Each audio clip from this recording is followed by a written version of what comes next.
Chers amis internautes, bonjour, bon réveil matinal, bienvenue sur Info Hebdo de ce samedi 26 juillet de l'an 2025. À quelques mois des élections générales de 2026, le Bénin entre dans cette période solennelle où le peuple, seul détenteur de la légitimité suprême, doit s'apprêter à juger non les hommes mais les actes, non les postures mais les résultats, non les querelles intestines, mais la vision proposée à son destin. Car pour un petit rappel, une élection présidentielle ne saurait en effet être l'arène des passions, ni le théâtre des règlements de compte personnels. Elle doit être le lieu de la confrontation des idées, le creuset des ambitions collectives, le miroir dans lequel une nation tente de lire ce qu'elle fut, ce qu'elle est et ce qu'elle aspire à devenir. Elle exige hauteur, mémoire et responsabilité. En 2016, Patrice Talon est arrivé au pouvoir par une parole de rupture, par la promesse d'un renouveau institutionnel, économique et moral. Réélu en 2021, il a sollicité du peuple un second mandat, affirmant vouloir parachever l'œuvre engagée. Aujourd'hui, à quelques mois de la fin de ce dernier mandat constitutionnel, où il s'apprête dans quelques jours à célébrer son dernier 1er août en tant que président de la République, des interrogations agitent les esprits. Les promesses ont-elles été tenues? Les fruits sont-ils à la mesure des fleurs? Ses partisans sûrs de la transformation engagée affirment que le Bénin est sur les rails de la modernité, que la dynamique enclenchée mérite d'être consolidée. Ils voient dans son œuvre un socle pour les générations futures. Ses opposants politiques, quant à eux, notamment au sein du parti politique Les Démocrates, dénoncent une gouvernance qu'ils jugent autoritaire, arbitraire, une démocratie qu'ils estiment fragilisée et des réformes qu'ils qualifient d'excluantes, pour ne dire que cela. Chers amis internautes, ce matin, deux voix s'élèvent dans nos studios, non pour s'invectiver, mais pour éclairer, non pour dominer, mais pour convaincre. Je reçois pour son numéro d'émission Wilfried Léandre Rungweji. Il est le porte-parole du gouvernement béninois, témoin de l'intérieur de l'action présidentielle, ardent défenseur du bilan de Patrice Talon. Rappelons qu'il est également, au sein de l'administration gouvernementale, le secrétaire général adjoint du gouvernement. Face à lui, le conseiller juridique du parti politique Les Démocrates, observateur vigilant, porteur de la contradiction républicaine. Renaud Agbodjo est avocat au barreau du Bénin. Il est avocat personnel de l'ancien président Thomas Bouniaï, qui est le président du parti politique Les Démocrates. Renaud Agbodjo est également l'un des conseils de Rekia Madougou. Avec eux, notamment mes invités, en 90 minutes, nous allons débattre sur les acquis de la gouvernance Talon. Chers amis internautes, avant de les retrouver pour le décryptage, je vous invite à suivre cette capsule vidéo du Centre national de sécurité route. Ce n'est pas souvent évident, notamment sur le média public. Alors, je voudrais donc vous dire qu'aujourd'hui, le Bénin se porte mal. Ce n'est pas moi qui le dis, c'est un constat général. Au plan économique, déjà, nous notons qu'il y a des choses qui se font, certes. Vous avez... Comme quoi, par exemple, qui se fait? Permettez-moi de finir. Il y a des choses qui se font, qui sont visibles. Quand vous allez sur le boulevard de la Marina, quand vous allez à l'aéroport, quand vous voyez les marchés qui sont en construction, il y a des choses qui se font. Il faut être myope pour ne pas avoir l'humilité de le dire. Mais derrière ce qui est visible, je pense qu'il faut considérer que ce n'est que la partie visible de l'iceberg. Qu'est-ce que cela cache? Cela cache en réalité une dette colossale. Avant 2015, avant 2016, je voudrais dire, le Bénin, sur les 50 dernières années avant 2015, était à une dette publique de 2100 milliards. C'est notamment 41% du PIB. Aujourd'hui, nous sommes à près de 8000 milliards de dettes publiques, seulement en 9 ans. Vous voyez un écart de 6000 milliards. Quand on sort de Cotonou, est-ce qu'on peut considérer que les autres villes de l'intérieur ont pu bénéficier également de cette dette colossale? Surtout que aujourd'hui, nous ne connaissons pas la part du service de la dette en ce qui concerne les recettes annuelles. Ça, c'est première observation. Seconde observation, nous avons noté aussi que dans un pays de la sous-région, on a constaté que, quand je prends un exemple, sur une recette annuelle de 100 francs, c'est un exemple, 70 francs est exclusivement utilisé pour le service de la dette, ce qui est à la limite de ce qui est prévu par l'UEMOA. Donc aujourd'hui, alors même que la dette qui grossit chaque année, nous ne voyons pas en réalité la création de ressources simultanément pour pouvoir accompagner le remboursement de cette dette. Donc la conséquence est quoi? C'est que s'il n'y a pas de ressources créées par la dette elle-même qui est empruntée sur les marchés financiers à l'international, ceux qui vont payer, c'est qui? C'est les générations à venir. 2, 3, 4, 5 générations à venir. Donc au moins sur 50 et 60 ans, la dette colossale aujourd'hui que le Bénin est en train d'engranger, en réalité, sera payée par nos enfants, votre enfant, l'enfant de mon contradicteur, moi également, mon enfant. Ce qui nous amène aujourd'hui à considérer que, en réalité, le sentiment qui se dégage pour nous aujourd'hui, c'est que s'il n'y a pas de ressources créées pour rembourser la dette qui est contractée, ça veut dire que quasiment c'est la dette qui permet de rembourser la dette. La dette. Je vous reviens tout à l'heure par rapport à votre constat que vous avez commencé à effectuer. Vous avez dit que le Bénin se porte assez mal. Vous avez parlé de la dette qui est colossale et que les réalisations que vous reconnaissez ne sont pas visibles dans les autres villes du pays. Vous avez parlé également de l'absence de création de ressources pour rembourser la dette. Wilfried Ndoumbédi, vous avez écouté votre vis-à-vis. Qu'est-ce que vous répondez à cela? Est-ce que véritablement, selon vous, le Bénin se porte assez mal? Je vous remercie, M. Achirou. Je crois que toutes les sérieuses gens vous diraient avec beaucoup d'honnêteté et d'à-propos, je pourrais même dire avec beaucoup d'emphase, que le Bénin de 2025 se porte largement mieux que le Bénin de 2015-2016, au moment où le président Talon arrivait au pouvoir. Et les constats, ils sont là, visibles dans toutes nos communes, aucune n'ayant été exclue du bénéfice de l'action du président Talon au service de l'État. Ensuite, sur la prétendue dette qui serait colossale, que vos enfants et les nôtres rembourseront, je voudrais vous dire que les dettes que nous remboursons aujourd'hui, ce sont celles que justement, ceux qui sont passés avant ont contracté pour notre pays, sans que nous ayons l'amélioration des conditions de vie là. Ce sont les dettes qui ont été contractées avant et qui faisaient qu'il n'y avait pas d'eau potable à Tchaourou, qu'il n'y avait pas d'eau potable à Banikwara. On vient de les faire là, ce régime. Les dettes avaient été contractées avant. Vous n'aviez pas un réseau routier aussi soutenu, aussi développé que ce qu'on a maintenant. Parce qu'il faut bien le savoir, de 1960 à 2016, au Bénin, nous avions 2000 et poussières kilomètres de routes bitumées, la plupart en mauvais état, sinon dégradées. Oui. De 2016 à 2023, nous avions déjà fait plus de 3000 kilomètres de routes totalement réalisées, en cours ou engagées, prêtes à commencer comme chantier. De 2016 à 2023. Donc, plus de 3000 kilomètres, beaucoup plus que ce qui a été fait 56 ans avant. Malgré toutes les dettes, l'eau potable au Bénin, d'après les chiffres de 2015, début 2016, c'était 42 Béninois sur 100 qui avaient accès à l'eau potable. Mais encore, ce n'était que les chiffres. Parce que dans beaucoup de nos localités, les systèmes d'adduction d'eau potable étaient en panne. Dans beaucoup de nos localités. De 2016 à maintenant, nous sommes à 80% d'accès à l'eau potable.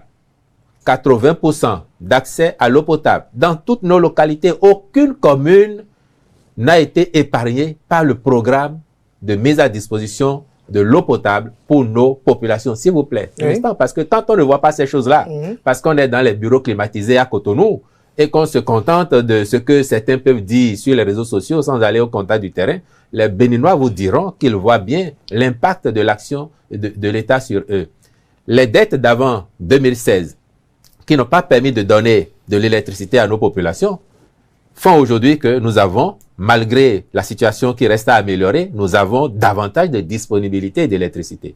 En 2016, au Bénin, il y avait 7000 lampadaires publics qui fonctionnaient. Globalement, 17 000 lampades, 7 000 qui fonctionnaient. Aujourd'hui, vous avez au moins 130 000 lampadaires publics dans le Bénin. Dans toutes les communes, ça se voit, ça. Si on doit continuer, sur cette lancée, rien que sur cette question-là, on va épuiser 90 minutes.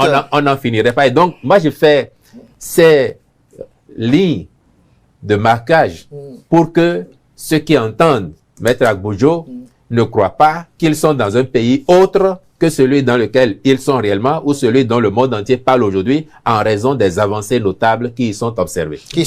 Mais Wilfried Ndoumbédi, avant de revenir à Maître Renaud Agbojo, il y a quand même une interrogation qui subsiste lorsque vous rencontrez le citoyen lambda, c'est que le Bénin, on se sent mal. C'est-à-dire que le pouvoir d'achat est considérablement faible comparativement aux années précédentes. Qu'est-ce qui justifie cela selon vous?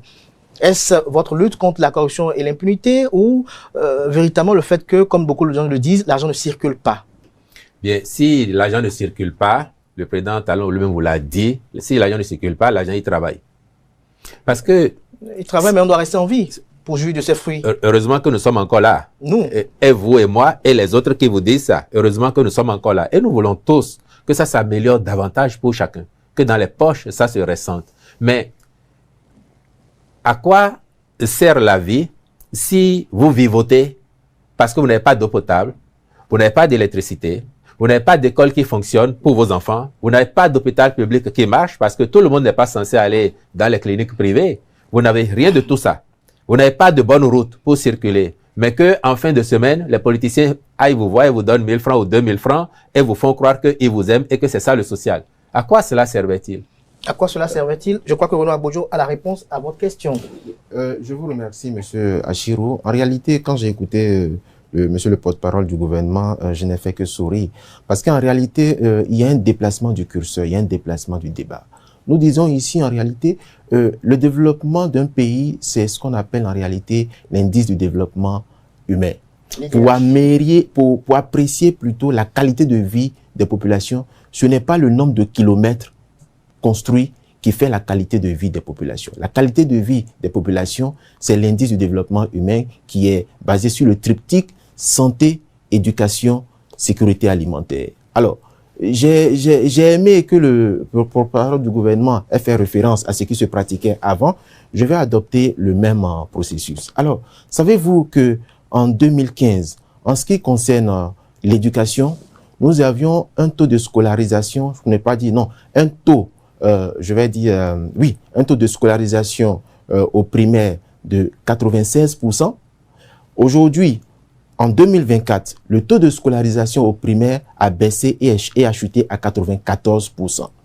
Savez-vous que le taux, d'achèvement à l'école primaire en 2015 était de 83%. En 2024, il est passé à 73%. En ce qui concerne l'éducation primaire. En ce qui concerne l'éducation secondaire, le taux d'achèvement de l'éducation secondaire est passé de 45% à 36%. Ça, c'est ce qui concerne l'éducation primaire et secondaire. J'aborde la question de la sécurité alimentaire, mais là, c'est le gouffre. Comment? 26% des ménages au Bénin sont en situation d'insécurité alimentaire, dont 1,9% sont en situation de sécurité alimentaire sévère. Ce que je dis, ce n'est pas de l'invention, c'est le dernier rapport de l'Union africaine sur l'agriculture et l'alimentation qui le dit en matière de sécurité alimentaire. Quand j'aborde finalement celui de la santé, l'espérance de vie au Bénin, en 2015, sinon entre 2006 et 2015, l'espérance de vie en 2006 était de 59,5 ans. 59,5 ans. En 2015, l'espérance de vie est passée à 63 ans. Aujourd'hui, après 9 ans du régime de la rupture, l'espérance de vie est restée à 63 ans. C'est-à-dire quoi? Bon, je peux même reconnaître, je peux même leur accorder qu'il est passé à 63,8 ans. Donc, moins de 1%. Ce n'est pas de l'invention. Toutes les statistiques... C'est pas satisfaisant selon vous? Ça ne peut pas être satisfaisant puisque la marche mondiale de l'espérance de vie, c'est un taux de l'ordre de 4%. Le Bénin n'a pas posé les mesures idoines pour pouvoir améliorer l'espérance de vie. Donc, en définitive... Avant d'aller loin, si vous permettez de vous couper, selon vous, quelles devraient être ces mesures-là dont vous parlez, que vous reprochez au gouvernement? Non, je vais en venir. Aujourd'hui, quand on prend le classement du Bénin en termes d'indice de développement humain, le Bénin, en 2016, était à la 159e position. En 2021, le Bénin a dégringolé et est passé à la 166e position. En 2024, le Bénin est aujourd'hui à la 173e position.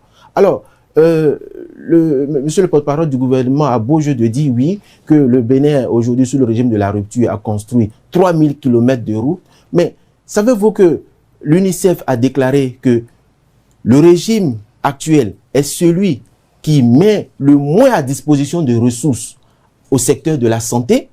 Savez-vous qu'en 2015, 7,5% du budget de l'État en 2015 était alloué au secteur de la santé? Et aujourd'hui, sur la base du dernier rapport d'exécution de la loi de finances, en 2024, seulement 4,5% du budget de l'État ont été alloués au secteur de la santé. Ce qui fait en réalité que les Béninois aujourd'hui, et cela s'explique, puisque quand vous constatez que, comment on appelle ça, les mesures de subvention de nos concitoyens qui souffrent de l'insuffisance rénale ont été supprimées, quand vous allez en Côte d'Ivoire, les frais de dialysés sont pris à 100% par l'État. Quand vous allez au Burkina Faso, idem. Quand vous allez au Sénégal, c'est la même chose. Alors, je ne comprends pas que l'on s'acharne sur des mesures qui, pour nous, je ne vais pas dire superficielles, mais c'est tout comme quand on badigeonne un mur avec un budget de 1 milliard, avec on fait des graffitis pour un coût de 1 milliard pour de l'esthétique. Ça vous dérange? Non, mais ça dérange la population. Vous savez combien 1 milliard peut sauver en termes de subvention de dialysés? Lequel? Le porte-parole du gouvernement est là pour répondre. Il est la personne la mieux indiquée même. Bien, malheureusement, ça fait tellement d'amalgames et de considérations mises sur la table en même temps. Et puis, on va aborder quelques-unes d'entre elles. L'IDH, le taux de scolarisation. Pour faire simple, Oui. Vous prenez, pour reprendre ces chiffres, hein, vous prenez 7,5% du budget de l'État en 2015, consacré au secteur de la santé, avez-vous dit. Quel était le budget de l'État en 2015? À peine 700 milliards, pour ne pas dire 600 milliards, non exécutés entièrement, à peine. Quel est le budget du Bénin aujourd'hui? Plus de 3 000 milliards. 4% de 3 000 milliards versus 7,5% de 600 milliards, vous voyez ce que ça donne dans le concret. Donc, faut pas qu'on vous affabule avec des taux. Ensuite, vous dites que sur les dialysés, je dis vraiment pour faire simple, hein, 2 ou 3 repères et pour qu'on avance dans le débat. On n'a pas arrêté la prise en charge des dialysés. Ce qui était déjà, la cohorte qui était déjà dans le pipe de l'État continue à être prise en charge par l'État béninois aujourd'hui. Nous aurions aimé prendre en charge tout le monde. Mais s'il vous plaît, lorsque le président Kérékou et le président Yahi ça a commencé sur le président Kérékou, poursuivi sur le président Yahi, ont pris en charge ces dialysés-là, nos frères et sœurs qui souffrent d'insuffisance rénale, de ce mal, et qu'ils ils ont pris en charge tout ce qui était recensé dans le temps. Vous pouvez faire le point, hein. En 2016, avril, quelle était la situation? Un point particulier de prise en charge où il n'avait pas tout ce qu'il fallait. Quelques privés qui apportaient du confort, ça ne se passait pas toujours très bien. Aujourd'hui, tout au moins. Nous avons, en dehors de Cotonou qui a été renforcé, nous avons fait Parakou également, nous avons fait Porto Novo pour permettre déjà aux gens de pouvoir être pris en charge plus facilement. Nous avons renoncé à tout ce qui est taxe sur les intrants qui entrent dans la composition de ce qui leur est administré comme produit pour que les prix ne flambent pas parce que nous connaissons les difficultés qu'il y a dans le monde à faire ça. Mais, plus important, tout ce qui était là en 2016, comme j'ai dit, ont continué à être pris en charge. Mais quand on le faisait jusqu'en 2016, à côté, personne ne s'occupait encore de ceux qui avaient des pathologies cardiaques, qui sont aussi des enfants du Bénin et qui ont le droit à la solidarité nationale. Parce que la problématique de l'État, c'est exactement la problématique des pères et mères de famille qui ont des enfants, qui ont des besoins divers et il faut pouvoir apporter à chacun, à défaut de les satisfaire entièrement et tous à la fois, apporter à chacun le minimum qu'il faut ou l'essentiel qu'il faut pour lui permettre de tenir en attendant un mieux-être intégral. Donc je dis que jusqu'en 2016, par exemple, personne ne s'occupait de nos compatriotes qui, eux, avaient des problèmes au cœur. Aujourd'hui, tout en maintenant la cohorte de ceux qui étaient déjà à la charge de l'État comme dialysés, nous faisons, s'il vous plaît, vous pouvez faire les chiffres. Même ceux qui étaient dialysés jusqu'en 2016, c'était 400 et quelques, c'est beaucoup. C'est beaucoup. Mais c'est pas les mêmes coûts non plus, la prise en charge. Si vous allez faire une intervention pour quelqu'un qui a un problème de cœur, vous pouvez dépenser à l'instant peut-être ce que on dépenserait pour une autre personne sur quelques années. Et on a, à ce rythme-là, pris en charge au moins la centaine de nos compatriotes qui ont ces problèmes-là. Ça n'est pas rien, je disais. Quand on faisait ça en 2016 et qu'il y avait 400 et quelques personnes dialysées, toutes prises en charge par l'État, dans nos écoles, les cantines scolaires impactaient 250 000 enfants maximum pendant 20 jours dans l'année scolaire qui compte 180 jours. Aujourd'hui, les cantines scolaires, c'est pas moins de 1 300 000 enfants, 180 jours sur 180 jours. Les mesures pour la prise en charge gratuite du palu pour les enfants de 0 à 5 ans, pour la césarienne, toutes ces mesures sont toujours d'actualité. Donc, vous ne nous prendrez pas à ce jeu-là de dire qu'il ne s'occupe pas des plus faibles. Non. Et vous voyez, toutes les actions sociales au profit des couches les plus défavorisées, quand on ne les a pas maintenues, on les a amplifiées. Et on fait ça aussi parce que on lutte efficacement contre la corruption pour permettre que l'argent de l'État reste dans les caisses de l'État. Et contrairement à ce que vous avez entendu tout à l'heure, qui vous laissait croire qu'on ne produit pas pour rembourser la dette, c'est totalement faux parce que aujourd'hui, oui, les régies de l'État mobilisent au moins 2 000 milliards de francs CFA l'an. Au moins 2 000 milliards. Vous prenez les régies douanes, oui, impôts, au moins 2 000 milliards de francs CFA l'an.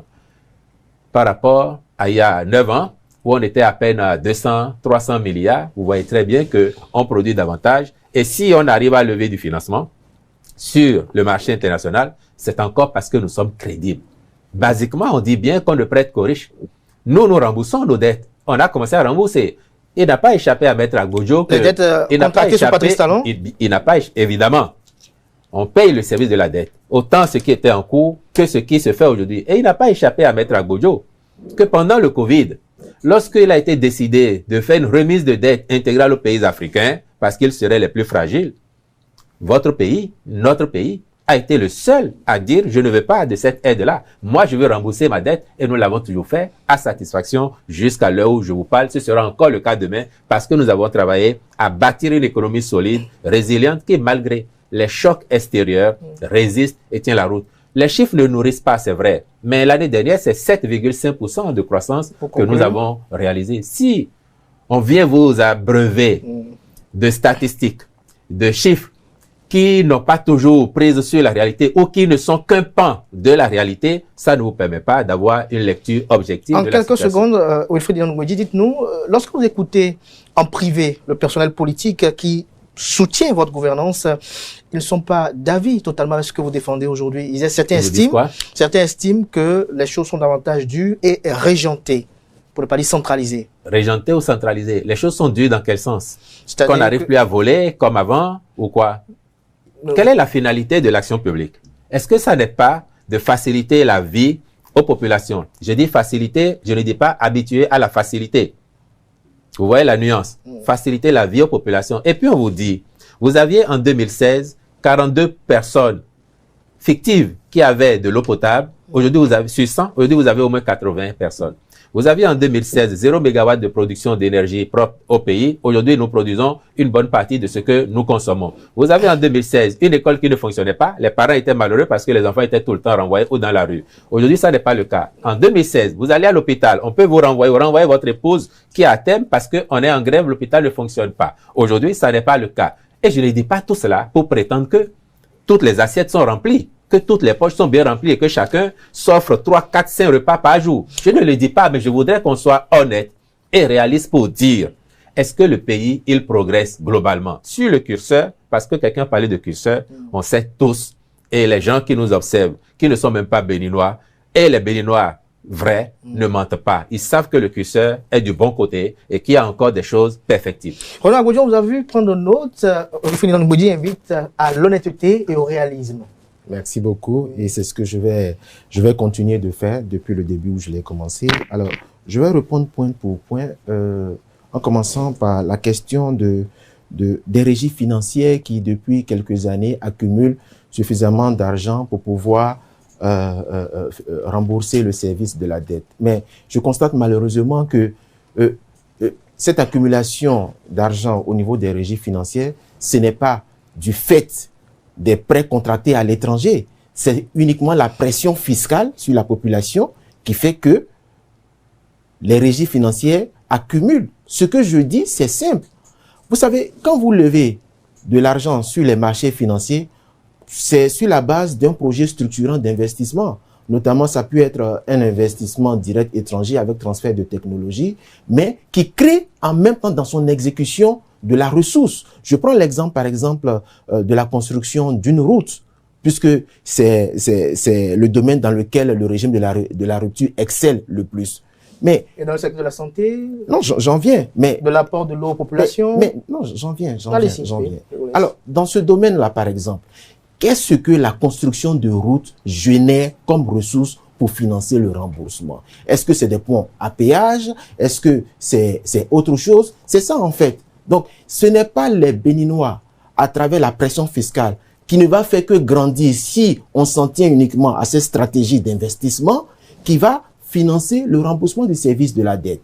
Mais j'avance pour dire que en ce qui concerne l'accès à l'eau potable, mais je suis désolé, je ne veux même pas aller plus loin. Le dernier cas, c'est nous, le Parti des démocrates, à travers les 28 députés à l'Assemblée nationale, qui a dû solliciter, qui a dû demander qu'il soit mis en place une, comment on appelle ça, une enquête parlementaire pour vérifier les propos d'un ministre en fonction qui a dénoncé un certain nombre de siphonneurs de la République du budget national en ce qui concerne l'accès à l'eau. Mais là-dessus, je n'en dirai pas plus. Donc, vous avez des éléments qui confirment l'opinion du ministre? Non, mais le ministre en fonction, on parle d'un expert comptable.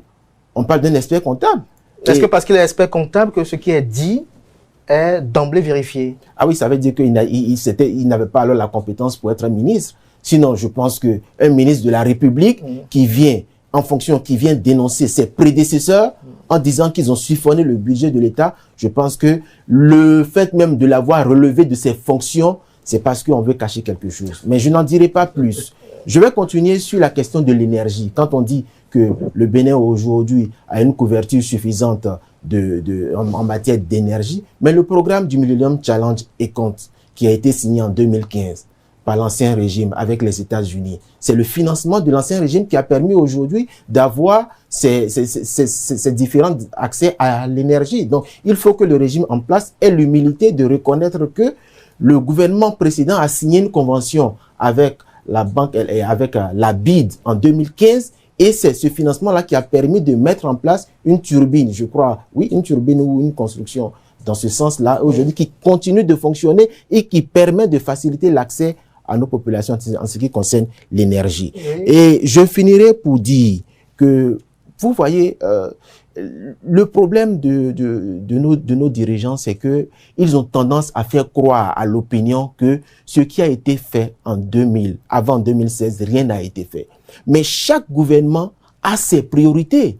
Mais quand je prends l'exemple du pont de Dantokpa, je prends le pont Konrad Adenauer, mais c'est le gouvernement du président Soglo qui l'a fait, le gouvernement du président Kérékou qui l'a fait. Si ces ponts n'avaient pas été construits, ne serait-il pas une priorité pour le gouvernement de la rupture? Si, quand vous arrivez à Godomé, au carrefour Godomé, quand vous quittez Cotonou pour aller soit à Ouida ou pour aller à Kassato, mais en 2006 ou en 2005, en 2006, quelle était la situation au carrefour de Godomé à ce niveau-là?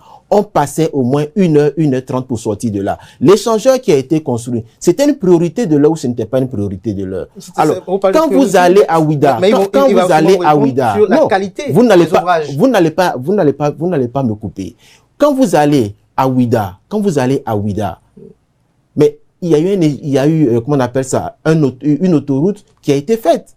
Aussi bien dans le sens de Ouida que dans le sens de Alada. Donc, ce sont des ouvrages qui ont été faits et qui continuent aujourd'hui de tenir après plus de 10 ans. Oui, j'anticipe pour dire qualité de l'ouvrage. Mais justement, parlons-en. Est-ce que le représentant du gouvernement aujourd'hui peut dire aujourd'hui combien coûte le kilomètre de route aujourd'hui? Les ouvrages en ce qui concerne la construction des routes, les chiffres annoncés par le gouvernement de la rupture sont les plus chers au monde. Au monde? Oui, sont les plus chers au monde. Quand on nous parle... Les mots comptent. Oui, mais écoutez, c'est sur la base des documents officiels qui se retrouvent sur les différents sites. Si ce que je dis n'est pas exact, le gouvernement peut apporter la position... La contradiction. La contradiction. On nous parle de qualité de route, mais en même temps, on nous dit que les ouvrages sont, je vais dire, à des montants exponentiels. Je termine Oui. pour parler de certains propos de mon contradicteur qui estime aujourd'hui, qui a tendance en fait à faire une fixation sur le régime précédent. J'estime aujourd'hui que ce qui est en débat, c'est ce qui est fait sous le régime de la rupture, et les chiffres aujourd'hui sont formels que les Béninois vivent moins bien que par le passé, parce que les chiffres, nous ne les avons pas inventés. Vous avez aussi comparé aussi la gouvernance Yaya à celle de Talon. Oui, mais par procuration. c'est lui qui l'a fait. C'est lui qui a commencé et je n'ai fait que suivre son rythme. Et parce que je savais très bien qu'il allait le faire. Non, on ne savait pas si c'est peut-être un piège. Alors, Wilfried Nyang'Bedier, Maître Renaud Agbojo est revenu sur l'incident de Paulin Akponan. Bon nombre d'observateurs s'interrogent de savoir quelle est la pertinence du fait qu'il a été relevé de ses fonctions et qu'on dise qu'on le remette à la justice lorsque l'on sait que devant la juridiction, on va l'interroger de savoir peut-être d'amener les preuves de ce qu'il a eu à dire alors qu'il n'est plus en fonction. Comment il peut avoir les preuves de ce qu'il a pu avancer à Parakou? D'abord, voyez-vous, cher Achiro, c'est encore parce que nous sommes des gens honnêtes que nous avons le courage de dire qu'en 2016, l'état des lieux présentait tel ou tel suivant les secteurs. Ça, c'est une façon de ne pas balayer du revers de la main ce qui a été fait avant. Après, on peut discuter de la qualité et des coûts. Donc, il faut que Maître Agbojo soit rassuré et qu'il ait aussi l'honnêteté de reconnaître donc ce qui se fait en mieux et en bien. Maintenant, vous avez évoqué sur l'électricité un prêt bide. Attention, Maria Gleta qui a été réalisé sous Patrice Talon, c'est pas votre prêt, hein. C'est pas un prêt datant d'avant 2016. Et je suis heureux qu'on revienne à la question de prêt. Parce qu'ils ont mis 40 milliards dans Maria Gleta pour 0 mégawatt, quand même. Et c'était un prêt. Et ce sont les Béninois, vos enfants, nos enfants qui remboursent ce prêt aujourd'hui. Nous, on a fait un prêt en bonne et due forme et on a construit Maria Gleta. Oui, il y a eu le programme MCA au profit de notre État. Et personne n'exclut que ça a été signé avant. Comme personne n'exclura que nous avons signé un MCA régional aussi, maintenant. Comme personne n'exclura que avant 2006, il y a eu le MCA signé par le président Kérékou. Donc, en cela, on est entièrement d'accord que l'État, c'est une continuité. Entièrement d'accord. Mais après, quand c'est une continuité, il faut grandir. Il faut s'améliorer. Il faut tirer le son des échecs, des faiblesses pour donner du mieux aux populations. C'est de ça qu'il s'agit. Et maintenant, vous dites, moi je souris. Si M. Akponan était en poste aujourd'hui là, j'aurais entendu le discours selon lequel on l'a maintenu en poste pour l'empêcher de s'exprimer devant la justice quand la justice aurait besoin de lui. Que c'est de l'opacité. J'aurais entendu ça.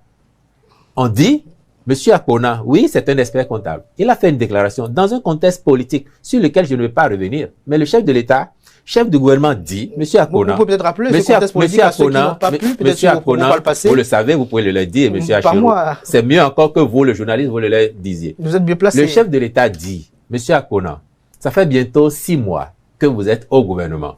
Vous avez fait une déclaration qui est quand même d'une certaine gravité. Je considère que, pour la confiance que je vous ai faite en vous nommant ministre, si vous avez décelé de la mauvaise gestion dans le ministère de la part de votre prédécesseur, la moindre des courtoisies aurait été de m'adresser un rapport ou bien de saisir le gouvernement pour dire « j'ai découvert des choses graves ». À l'heure où M. Akponan parlait, jusqu'à son départ du gouvernement, jamais il y a eu un tel rapport adressé au chef de l'État ou au gouvernement. Donc le chef de l'État dit « si vous avez connaissance de faits de mauvaise gouvernance, je vous libère pour que vous soyez totalement disponible pour donner à la justice les informations dont elle aurait besoin. » Et puis, il dit bien que les députés ont demandé une commission d'enquête. Le ministère est là, le gouvernement est là, ils iront faire les enquêtes. Donc, M. Akponan aurait été en poste aujourd'hui qu'on aurait entendu totalement autre chose. Maintenant, sur le coût des ouvrages, oui. Je crois que les spécialistes en ont parlé. M. Yadi leur a répondu à chaque fois. Vous amalgamez tellement sur ça. Quand ils prennent, par exemple, le boulevard de la Marina, parce que Maître Agbojo en a parlé tout à l'heure, vous partez du carrefour de ce type marché vers le carrefour de la Loterie nationale, ils vous disent ils ont fait 5 km à tel montant. Mais ils ne voient pas comment on a 4 couloirs de circulation, 3 couloirs de circulation, 2 couloirs de circulation. C'est pas une route classique, s'il vous plaît. S'il vous plaît, ça n'est pas une route classique. Et même maintenant, on peut aller sur les routes classiques. Quand vous aviez des routes de cette épaisseur avant, et que vous avez eu des routes de cette épaisseur, voire plus, évidemment que... La différence est si énorme. Vous ne voyez pas les chantiers. Mais il y a encore des anciennes routes avec des nids de pluie. Vous pouvez prendre votre téléphone ou votre caméra et aller filmer, vous allez voir l'épaisseur. Ça, c'est factuel. Et puis, vous allez voir ce qu'on fait aujourd'hui. Si vous voulez faire je vais prendre votre joli costume là, du juste au corps. Si vous voulez l'avoir en prêt-à-porter, si vous voulez l'avoir en prêt-à-porter, donc tout le monde peut avoir, il a son coût. Si vous voulez l'avoir fait sur mesure, il a son coût. On fait des routes de meilleure qualité, s'il vous plaît. Et je crois que personne, y compris au sein des démocrates, personne ne conteste cela. Après, on n'est pas aujourd'hui 2025, on n'est pas en 2016, on n'est pas en 2010, on n'est pas en 2012.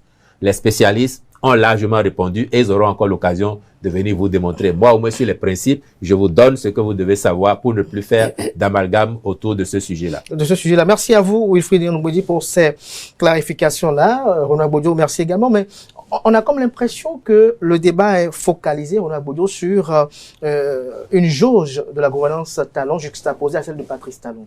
Oui, déjà, le gouvernement... Talon juxtaposé à Patrice Talon. Abouni Yahi, autant Oui. pour moi. Oui. Merci. Alors, je voudrais d'abord juste faire remarquer sur la question de l'opacité, et en quelques minutes, c'est que déjà sur la question de l'opacité, ce n'est pas nous qui le disons, ce sont les faits. Vous voyez, voici un régime en place qui a tous les leviers du pouvoir et qui gère, qui gère les fonds publics, mais qui n'est pas en mesure de répondre à la question toute simple de savoir quel est le salaire des membres du gouvernement. Aujourd'hui, les Béninois ne connaissent pas le salaire de mon contradicteur en tant que porte-parole du gouvernement. Et ça, c'est déjà un indice de mauvaise gouvernance. Et lorsque mon contradicteur dit que M. Akpounan, si on l'avait gardé, on serait en train de crier opacité, opacité, mais je dis non.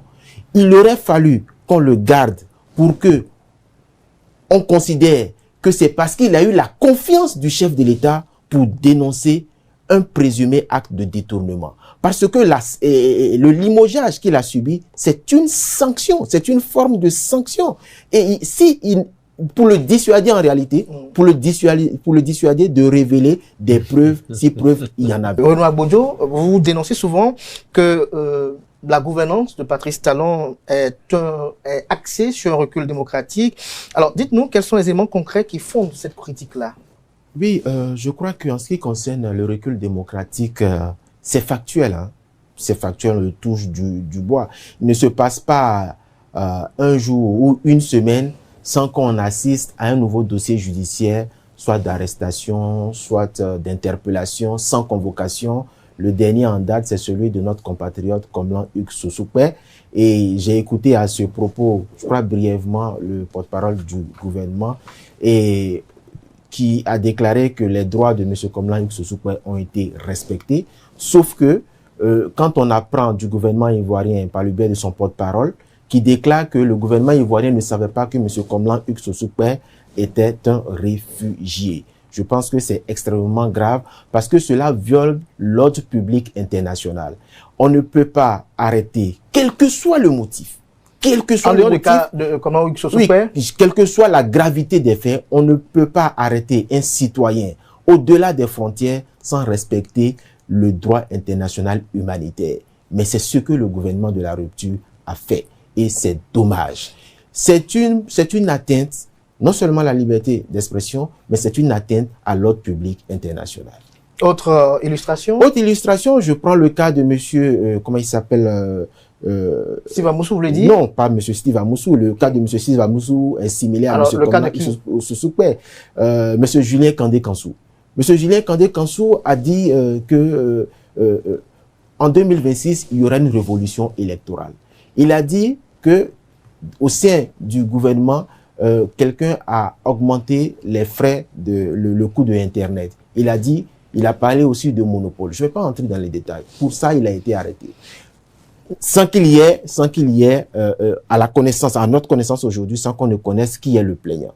Donc, c'est déjà des cas qui sont symptomatiques de ce que la liberté d'expression et la liberté de la presse sont en totale dégradation. Oui, il y a eu une question qui a été soulevée par Renoir Gbodjo. C'est cette question-là qui revient souvent lorsque les opposants qui critiquent votre régime prennent la parole, ils donnent de la voix. Ils s'interrogent sur le salaire des membres du gouvernement. Ils disent qu'ils n'ont pas accès au montant de ces salaires-là.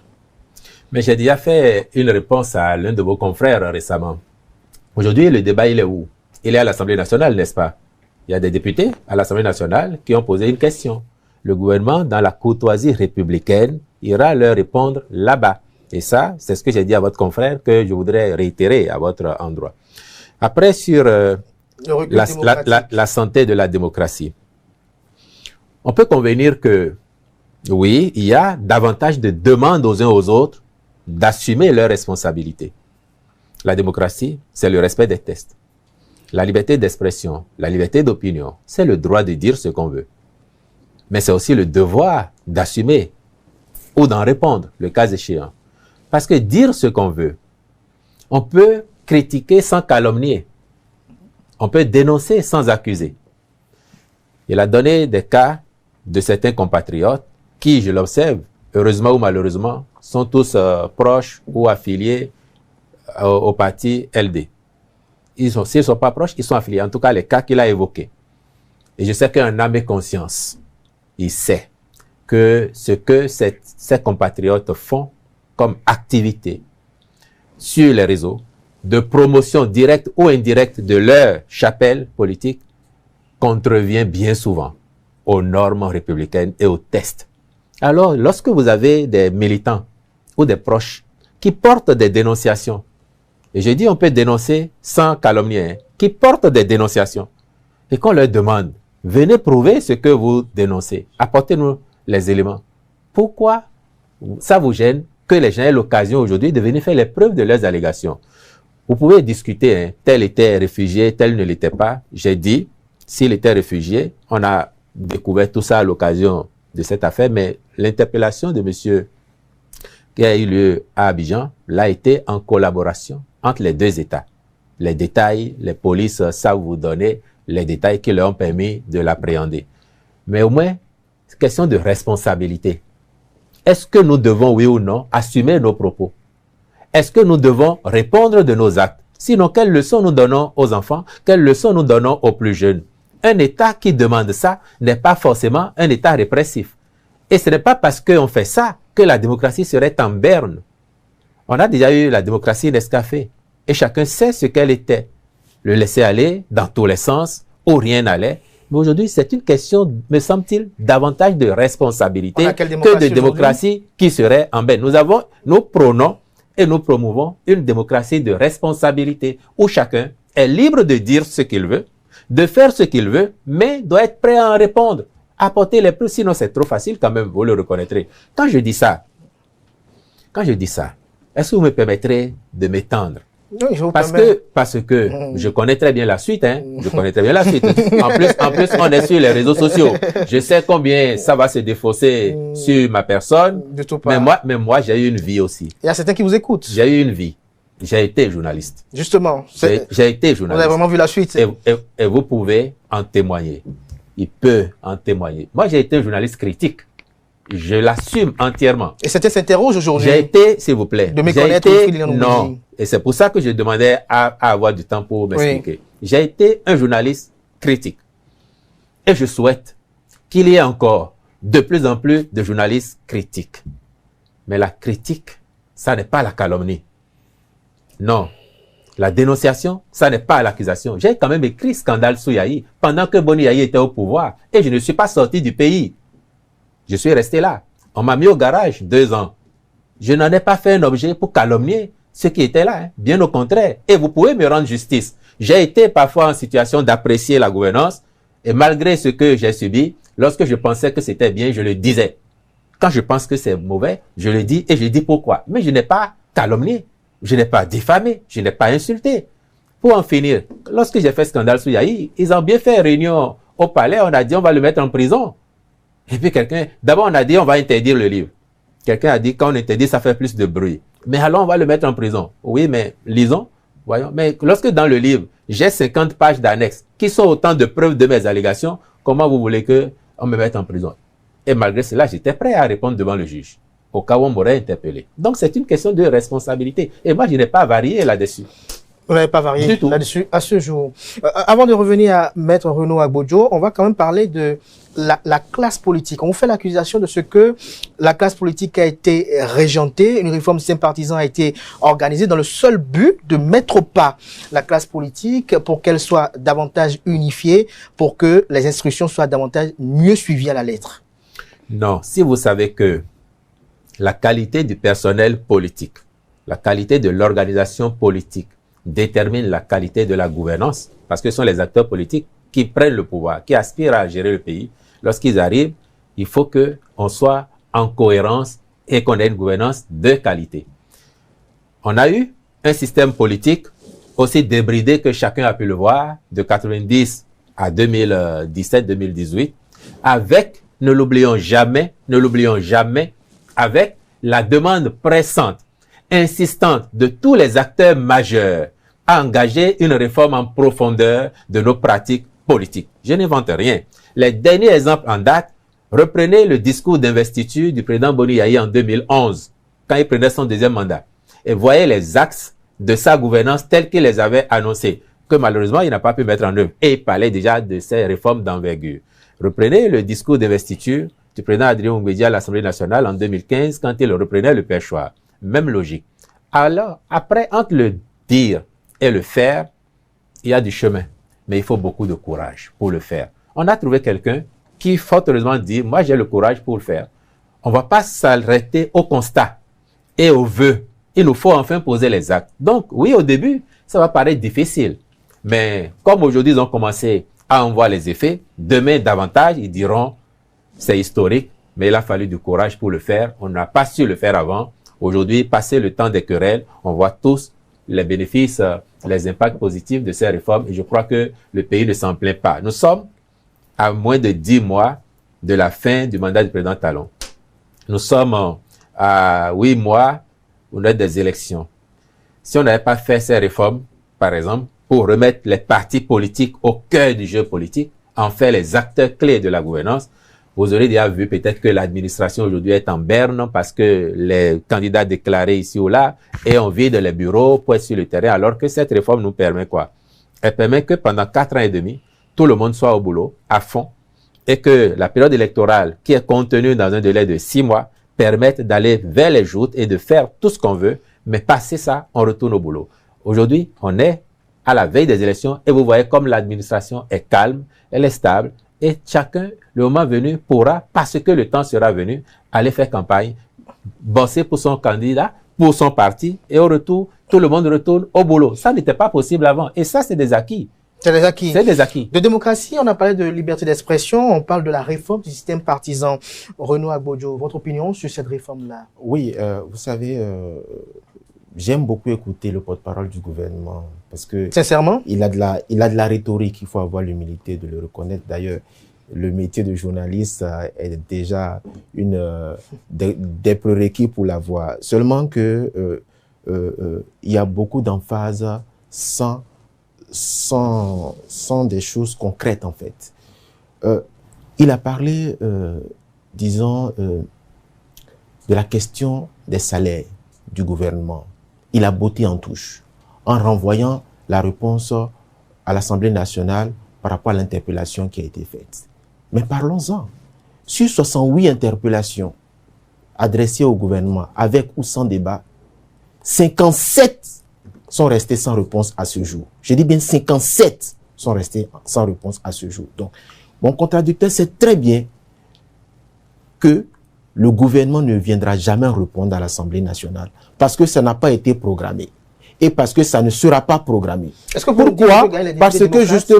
Parce que justement, l'Assemblée nationale est régentée, est plus une caisse de résonance.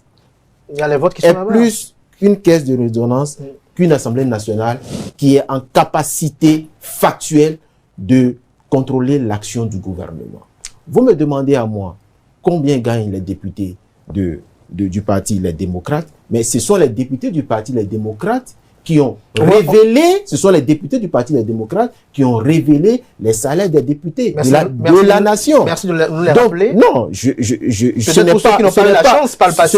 n'est pas à nous de le dire. Cette opinion. Les Béninois connaissent aujourd'hui. Mais si vous estimez que ce n'est pas à vous de le dire, pourquoi vous n'estimez pas que parce que nous ne sommes pas aux affaires. C'est le régime de la rupture qui est aux affaires et c'est le régime de la rupture qui gère les fonds publics. Donc, la transparence voudrait que on n'est même pas à solliciter cela. Mais je vais poursuivre en disant, vous parlez de réforme politique. Du système partisan. Non, au-delà même de la réforme du système partisan, moi je parle de réforme politique en général, où on assiste aujourd'hui à... le système politique aujourd'hui a été régenté au point où il y a eu un affaiblissement des institutions de contre-pouvoir. Comment? Vous avez le cas de l'Assemblée nationale qui n'est pas une Assemblée nationale qui contrôle l'action du gouvernement. Je viens de donner l'exemple des 57 questions orales avec ou sans débat qui sont restées sans réponse à ce jour. Je prends aussi l'exemple du pouvoir judiciaire.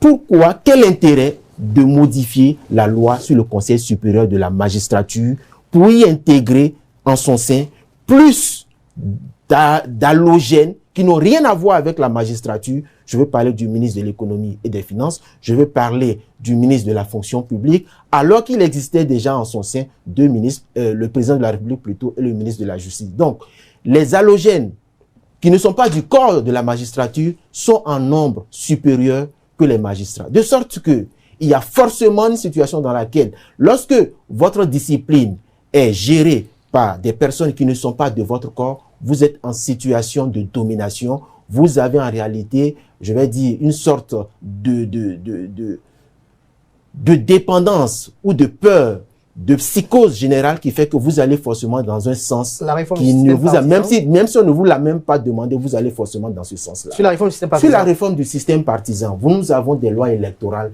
qui sont instables. À chaque élection, on modifie, on veut modifier soit la Constitution ou on veut modifier le code électoral. Ça a été fait en 2019. En 2019, pour aller aux élections législatives, on a inventé le certificat de conformité qui n'était prévu nulle part pour exclure toute une classe des partis politiques du pays. En 2021, la Constitution qui a été modifiée nuitamment par un parlement monocolore a créé ce qu'on appelle le parrainage juste pour ne pas donner la possibilité aux partis de l'opposition d'aller à ces élections-là. Des hommes politiques, des citoyens de ce pays payent encore le prix de ces élections et sont en détention arbitraire, bien que des décisions des Nations Unies aient appelé à leur libération parce que considérant qu'ils sont en détention arbitraire. Et j'ai une pensée pour le professeur Joël Aïvo, j'ai une pensée pour Madame la ministre Rikiat Madougou. Les Béninois ne peuvent pas comprendre qu'à la veille d'une élection ou à la fin d'un régime, des citoyens dont la nation a encore besoin pour que nous puissions aller à une certaine réconciliation puissent être encore dans les jours. Donc j'estime aujourd'hui que les lois électorales, la réforme du système partisan a généré des lois électorales qui sont très instables et qui ne participent pas à la stabilité sociale. Au final, nous voyons, on fait également le procès de l'instauration d'un état de loi où des lois sont conçues dans le seul but d'être profitables pour la mouvance présidentielle et défavorables pour l'opposition. Et l'on estime également que l'on se base sur ce diagnostic partagé de la réforme du système partisan pour régler des comptes politiques. Bon, si vous pouvez déjà me renseigner sur le on, ça serait bien. Et puis sur quelques exemples, ne serait-ce qu'un de ces lois qui sont faites pour profiter au pouvoir en place et pas aux autres. Ça m'aiderait beaucoup. Parce que si vous prenez la réforme du système partisan, le code électoral, ça s'applique à tous les acteurs politiques. À tous les acteurs politiques. Si vous permettez, Wilfried Ndoubedji, ce code électoral-là, comment comprendre qu'un code électoral qui s'applique à toute la classe politique donne exigence, par exemple, de 20% dans chacune des circonscriptions électorales et que lorsque l'on observe bien, il y a la possibilité d'accord de coalition parlementaire ou d'accord de gouvernance, seulement que deux formations politiques sont en mesure de remplir les critères là, c'est-à-dire l'Union progressiste et le Renouveau et le Bloc républicain, qui sont les véritables piliers de la mouvance présidentielle, alors que les démocrates de l'autre côté n'ont aucune formation politique valable pour faire le pesant. Mais ça, c'est votre analyse. Et puis, ça veut dire que vous réduisez tous les autres partis politiques, y compris ceux qui sont de l'opposition, vous les réduisez à néant. Lorsqu'on voit les chiffres des dernières élections... Vous les réduisez à néant. Premièrement, sur cette réforme du code électoral, les 20%. Et on passe en pète et profit toutes les accusations, les allégations de Maître Agbojo et les querelles de début de mandat qui sont déjà conjuguées, digérées depuis longtemps, mais je comprends que de sa position, on les ramène. On passe ça en pète et profit pour nous concentrer sur le code électoral, puisque vous l'évoquez en dernier. Si à l'Assemblée nationale, un seul des partis politiques soutenant le gouvernement avait eu 20% dans chacune des circonscriptions électorales à l'occasion des législatives de 2023, j'aurais entendu votre récrimination. On aurait dit c'est probablement pour ce parti qu'ils l'ont fait. Mais à la vérité, aucun parti politique, non ceux qui sont à l'Assemblée, les trois gros, encore moins ceux qui n'y sont pas, n'avaient réussi à obtenir 20% partout. Le défi que ce code pose, il est le défi de LD, il est le défi de BR, il est le défi de UPR, il est le défi de FCBE, de Moël Bénin, de Renaissance Nationale, NFP et tous les autres. Le défi, il est le même. Maintenant, vous dites... Quel est l'intérêt de ce défi? Mais on a dit tout à l'heure qu'il faut avoir de grands partis, des partis de gouvernement. Vous devez savoir qu'en octobre 2019, on avait à peu près 279 partis politiques au Bénin. Au moment où on faisait le dialogue politique, en octobre 2019, pratiquement 300 partis politiques au Bénin, lesquels n'ont jamais réussi à conquérir le pouvoir d'État. Quelle est cette démocratie dans laquelle on va à une élection et les partis ne peuvent pas gagner la présidentielle, administrer le pays et rendre compte? Si vous en connaissez ailleurs dans le monde, dites-moi, je connais tel pays où, quand on va aux élections, les partis qui animent la vie politique n'ont jamais gagné. Pourtant, notre Constitution dit depuis 90, en son article 5, que ce sont les partis politiques qui animent la vie politique. Est-ce que ça n'est pas rendre justice aux partis politiques que de faire une réforme qui les remette au cœur du jeu politique et leur permette enfin d'accéder au pouvoir, de l'exercer, de rendre compte et de répondre de leur gestion? Et ça n'est pas rendre justice aux partis politiques. Le diagnostic est partagé. S'il vous plaît, il est partagé, tous ensemble. Si le diagnostic est partagé, comment on y va? Exactement comme si vous aviez le palu, vous allez à l'hôpital, le médecin pose son diagnostic et il vous dit, soit je vous fais une piqûre pour que ça évite, ou bien je vous administre des cachets que vous allez prendre sur plusieurs jours. Vous pouvez dire, bon, je préfère moi les cachets, moi j'aime pas avaler, je préfère la piqûre, et vous dites, vous allez avoir la piqûre sur 1 ou 2 journées. Selon le choix que vous avez fait, la douleur ne sera pas la même. Parce que si vous avez mal sur une fesse ou à la veine par laquelle on vous a piqué, peut-être qu'en avalant les cachets, vous n'aurez pas eu mal, mais vous aurez peut-être guéri avec plus de temps. Donc on fait un choix. C'est une option, c'est une option. Et l'Assemblée nationale, qui est souveraine dans sa mission et qui comporte des députés d'opposition, l'Assemblée nationale a fait des réformes qui s'appliquent, lesquelles réformes permettent aujourd'hui au parti de mon contradicteur d'être en stabilité depuis 2023 à l'Assemblée nationale avec ses 28 députés et de ne pas avoir peur que le pouvoir en place lui envole même un, comme ça se passait avant, où ceux qui sont au pouvoir fragilisent les autres en les réduisant, en provoquant des dissensions et des éclatements en leur sein. Au contraire, ces réformes ont permis de structurer les partis politiques et de leur garantir la stabilité de leurs élus. Est-ce que ça n'est pas une avancée aussi qu'il faut reconnaître à ce code? Très rapidement, avant de revenir par rapport aux institutions de contre-pouvoir, ce code électoral-là, le reproche que l'on vous fait au gouvernement notamment, c'est que vous n'êtes pas sensible aux récriminations des uns des autres par rapport à ce qu'ils défendent. Comme je l'ai dit tout à l'heure, c'est-à-dire... Les récriminations de qui? De l'opposition? La société civile, l'opposition, qui estime que ce code électoral-là est plus favorable à la mouvance présidentielle qu'à l'opposition. C'est une vue de l'esprit. Et j'aurais fini par là. Vous avez dit que 2 partis sont en capacité de conclure des accords. Mais pourquoi LD ne peut pas conclure un accord avec FCBE? Techniquement, c'est pas possible. NFP? En quoi techniquement, c'est pas possible? C'est juste la volonté lorsqu'on jauge, lorsqu'on prend une balance Robert Val et que l'on met dans un pèse LD et FCBE, et dans l'autre, on met UPBR. Vous voyez tout de suite. Alors, donc, vous dites, vous considérez que LD... C'est pas moi. Certains estiment que 20%, c'est trop haut. Mais est-ce que Pourquoi? LD au moins LD là, est-ce qu'ils ne vous ont pas toujours dit qu'ils sont le plus grand parti? Ils sont pas mes copains. Est-ce qu'ils ne vous ont pas, je parle de l'opinion à travers vous. Ok. Est-ce qu'ils ne vous ont pas toujours dit qu'ils étaient le plus grand parti politique du parti Bénin? du peuple, Le parti que tout le peuple aime, non? C'est eux qui ont l'occasion encore, dans quelques mois, de faire la démonstration que tout le peuple les aime. Mais rien ne les empêche par ailleurs d'aller conclure un accord de coalition parlementaire avec d'autres partis de même obédience qu'eux. Si UPR, EBR ou d'autres peuvent le faire entre eux, pourquoi LD ne le ferait pas avec d'autres? C'est de la capacité de discussion, de dialogue entre les responsables de ces partis de même obédience que naîtrait la solution pour eux d'aller vers un accord de coalition parlementaire. Et la loi n'interdit à aucun parti d'aller le faire. Si vous êtes sûr que tout seul, vous pouvez faire vos 20% partout, vous y allez. Si vous vous dites, non, j'ai des appréhensions dans telle circonscription, dans telle autre, alors je discute avec un autre parti de même obédience pour conclure cet accord de coalition parlementaire et nous en informons la Sénat. Après le scrutin, on appréciera. Je reviens par rapport au fait que si personne n'obtient 20% en 2026, quelles seront les implications politiques? Et on va revenir également sur les institutions de contre-pouvoir. On a Bodo, vous voulez réagir tout à l'heure? Bien sûr.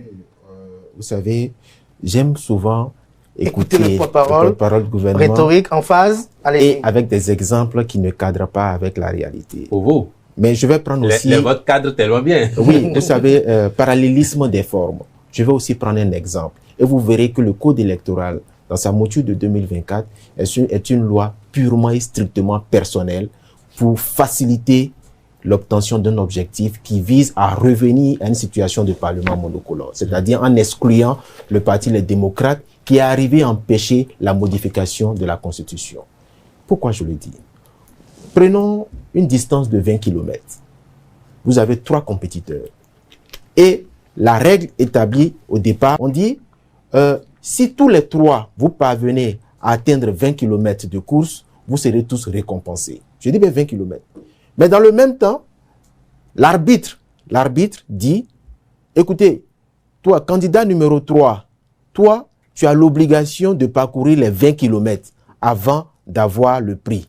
Mais candidat numéro 1, candidat numéro 2, vous n'êtes pas obligé chacun de parcourir 20 km. Si chacun de vous parcourt 10 km, vous vous arrêtez, ça suffit, vous aurez de prix. C'est une loi juste ça. Une loi, elle doit être intelligible. Quand je dis intelligible, c'est-à-dire elle doit pouvoir s'expliquer aisément. Vous voyez la difficulté avec laquelle mon contradicteur a essayé de justifier pour dire mais ils peuvent. Alors qu'il sait très bien du fond de lui-même, parce que je le sais quand même assez franc, assez direct. Je sais que du fond de lui-même, il sait que FCBE, qui a déjà dit que eux, ils n'attendent pas le parrainage d'un autre parti que des partis de la mouvance. Il sait très bien que FCBE ne viendra jamais demander à signer un accord de coalition parlementaire avec le parti Les Démocrates. Et le parti Les Démocrates n'en veut même pas, puisque le fait va nous conduire, c'est sans objet, parce que le parti FCBE est appelé à disparaître. Mais quand je reviens à la nature même d'une loi, une loi, elle doit être intelligible parce qu'elle doit être impersonnelle, elle doit être générale. Quand vous prenez l'application des 20%, quand on demande à un parti politique d'avoir 20% de manière simultanée dans toutes les circonscriptions électorales, mais ça revient à un taux national de combien? De 20%. Quand un parti doit avoir 20% de la première à la 24e circonscription, ça revient à avoir 20% au plan national.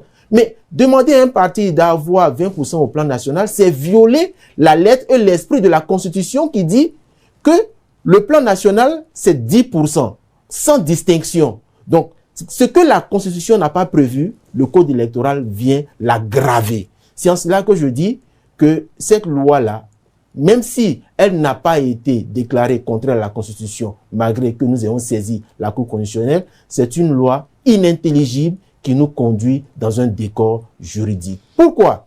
Parce que ce que le représentant du gouvernement ne vous dit pas, et vous avez fait bien de dire que vous allez rappeler là-dessus, j'aurais voulu qu'il vous dise, parce qu'en 2023, aucun parti n'a pu obtenir 20% dans toutes les circonscriptions électorales, mais le cas de figure selon lequel on se retrouverait dans la même situation. Qu'est-ce que nous faisons? Est-ce qu'il appartiendra à la Cour constitutionnelle d'interpréter ou de projeter l'avenir d'un peuple? Mais la souveraineté appartient au peuple. La souveraineté n'appartient pas à la Cour constitutionnelle. La souveraineté du peuple n'appartient pas à un pouvoir exécutif. Elle a un pouvoir, la Cour constitutionnelle. La Cour constitutionnelle, le pouvoir de la Cour constitutionnelle est tiré de la loi fondamentale. Elle n'est pas tirée de ses membres eux-mêmes, qui ne peuvent pas statuer ex nihilo. Et statue sur le jeu électoral. Oui, électoral. oui, mais justement, la Cour constitutionnelle, je dis bien, le cas de figure selon lequel aucun parti c'est un contentieux électoral. Oui, écoutez, se pose une problématique. Justement. Et si mon contradicteur a la réponse juridique dans la loi, parce que la mesure de toute chose, nous sommes dans un débat technique. La mesure de toute chose, c'est la loi. Des soupçons non, sur la mesure de toute chose. Non, le débat n'est même pas à ce niveau d'abord. Alors. Je dis, soupçon ou pas, est-ce que la Cour constitutionnelle aujourd'hui, est-ce qu'un Béninois aujourd'hui peut dire quelle est la disposition de la Constitution, quelle est la disposition du Code électoral qui prévoit que, en cas d'impossibilité pour les partis, même avec accord de coalition parlementaire, d'atteindre 20% dans toutes les circonscriptions électorales, quelle est la disposition qui tranche cette hypothèse-là? Il n'y a aucune disposition. Donc, la possibilité de nous retrouver dans un décor ou dans un vide juridique, elle est énorme, elle est grande, puisque en 2023, aucun parti n'a réussi cet exploit-là. Si les partis de la mouvance décident de bloquer la 12e circonscription électorale et ils font campagne uniquement là-bas pour empêcher le parti Les Démocrates d'obtenir 20% là-bas, ils peuvent l'obtenir. Si dans le même temps, le parti Les Démocrates va dans la 10e, pas forcément dans la 8e, dans la première circonscription électorale. Je dis juste la 8e. Non, mais moi, c'est pas ça le problème. Il faut pas faire de fixation sur des circonscriptions électorales. Va s'asseoir dans la première circonscription électorale, où tout le parti va bloquer la première circonscription électorale pour empêcher les partis de la mouvance d'obtenir 20%, même avec accord de gouvernance. Qu'est-ce qu'on fait? C'est un débat de principe. Nous parlons de principe, mais on tourne autour du pot, alors qu'on sait bien qu'on est en train d'aller dans le décor. Qu'est-ce qu'on fait dans ce cas de figure? Lorsque, en 2026, on se retrouve dans une situation où ni l'UP, ni le BR, ni les démocrates n'ont pu obtenir 20% dans chacune des circonscriptions électorales. Restons sur les principes d'abord. Et vous me donnerez acte de ce que le représentant du parti Les Démocrates développe ici très implicitement, mais j'allais même dire pratiquement explicitement, que son parti ne serait pas en capacité d'avoir 20% partout. Oh non, oui, parce que vous avez fait, bon, maintenant je vous remercie de me couper à mon tour. C'est une provocation. Et je vous le concède, amicalement. Il a dit vouloir faire un parallélisme. Et je vous ai dit tout à l'heure, en vous suivant, que son parallélisme n'était pas juste. Et c'est le cas de le dire là. Parce qu'il donne un exemple qui amène à la conclusion que le parti qui a toujours dit, je suis le plus grand parti politique du Bénin, je suis le parti aimé par tous les Béninois, dit, je ne suis pas en capacité d'avoir 20% partout. Ça, c'est un constat. Et j'ai dit, le citant, il parle de l'impossibilité pour eux de conclure un accord avec un parti que, évidemment, ils avaient déjà exclu à un moment donné de leur concertation en considérant que ce parti n'était pas vraiment de même obédience qu'eux. Mais ça, c'est leur appréciation et il faut les laisser s'en occuper. Tous les rappels de tests, y compris la Constitution, c'est juste, sauf que Maître Agbojo a oublié que la Cour constitutionnelle au Bénin, au thème de la Constitution de 90, telle que révisée en 2019, est juge du fonctionnement des institutions et de leur régulation. Si l'hypothèse d'école qu'il expose s'avérait demain, il n'y aura pas d'autre choix que de solliciter l'arbitrage de la Cour constitutionnelle. Et le peuple qui exerce sa souveraineté n'exerce pas sa souveraineté tous les jours face à toutes les situations. Le peuple délègue, parce que nous sommes en démocratie, lorsqu'il y a une élection et qu'on a élu des dirigeants et que des institutions sont mises en place conformément aux règles de la République, le peuple délègue sa souveraineté le temps des mandats réguliers aux personnes qu'il a mandatées. Donc la Cour constitutionnelle sera encore compétente demain, si l'hypothèse advenait, pour dire quelle est la solution à appliquer ou quelle est la porte de sortie. Et là-dessus, n'anticipons rien. Moi, j'ai foi. S'il vous plaît. Oui. Moi, j'ai foi que les trois partis qui sont à l'Assemblée nationale travailleront à mobiliser suffisamment sur le terrain pour remplir les conditions fixées par le Code afin que, au sortir des législatives de janvier 2026, nous ayons encore au moins ces trois-là parce que ça fait une belle dynamique au sein du Parlement. Merci Ça se challenge beaucoup et ce serait heureux que les trois y soient encore et que si d'autres réussissent à lever le pari, qu'ils les y accompagnent, mais à tout le moins, les trois. Seulement que parlant de la Cour constitutionnelle, Wilfried Nyanongbeji, il y a certains de vos concitoyens qui nourrissent des soupçons d'indépendance de la Cour constitutionnelle, ceci en parlant de toutes les institutions qui estiment qu'elles sont toutes à la solde de Patrice Talon. Vous savez, ça c'est pas nouveau. Cette querelle, elle n'est pas nouvelle du tout. Et je vais vous rafraîchir la mémoire. En 2008, il fallait procéder au renouvellement de la Cour constitutionnelle.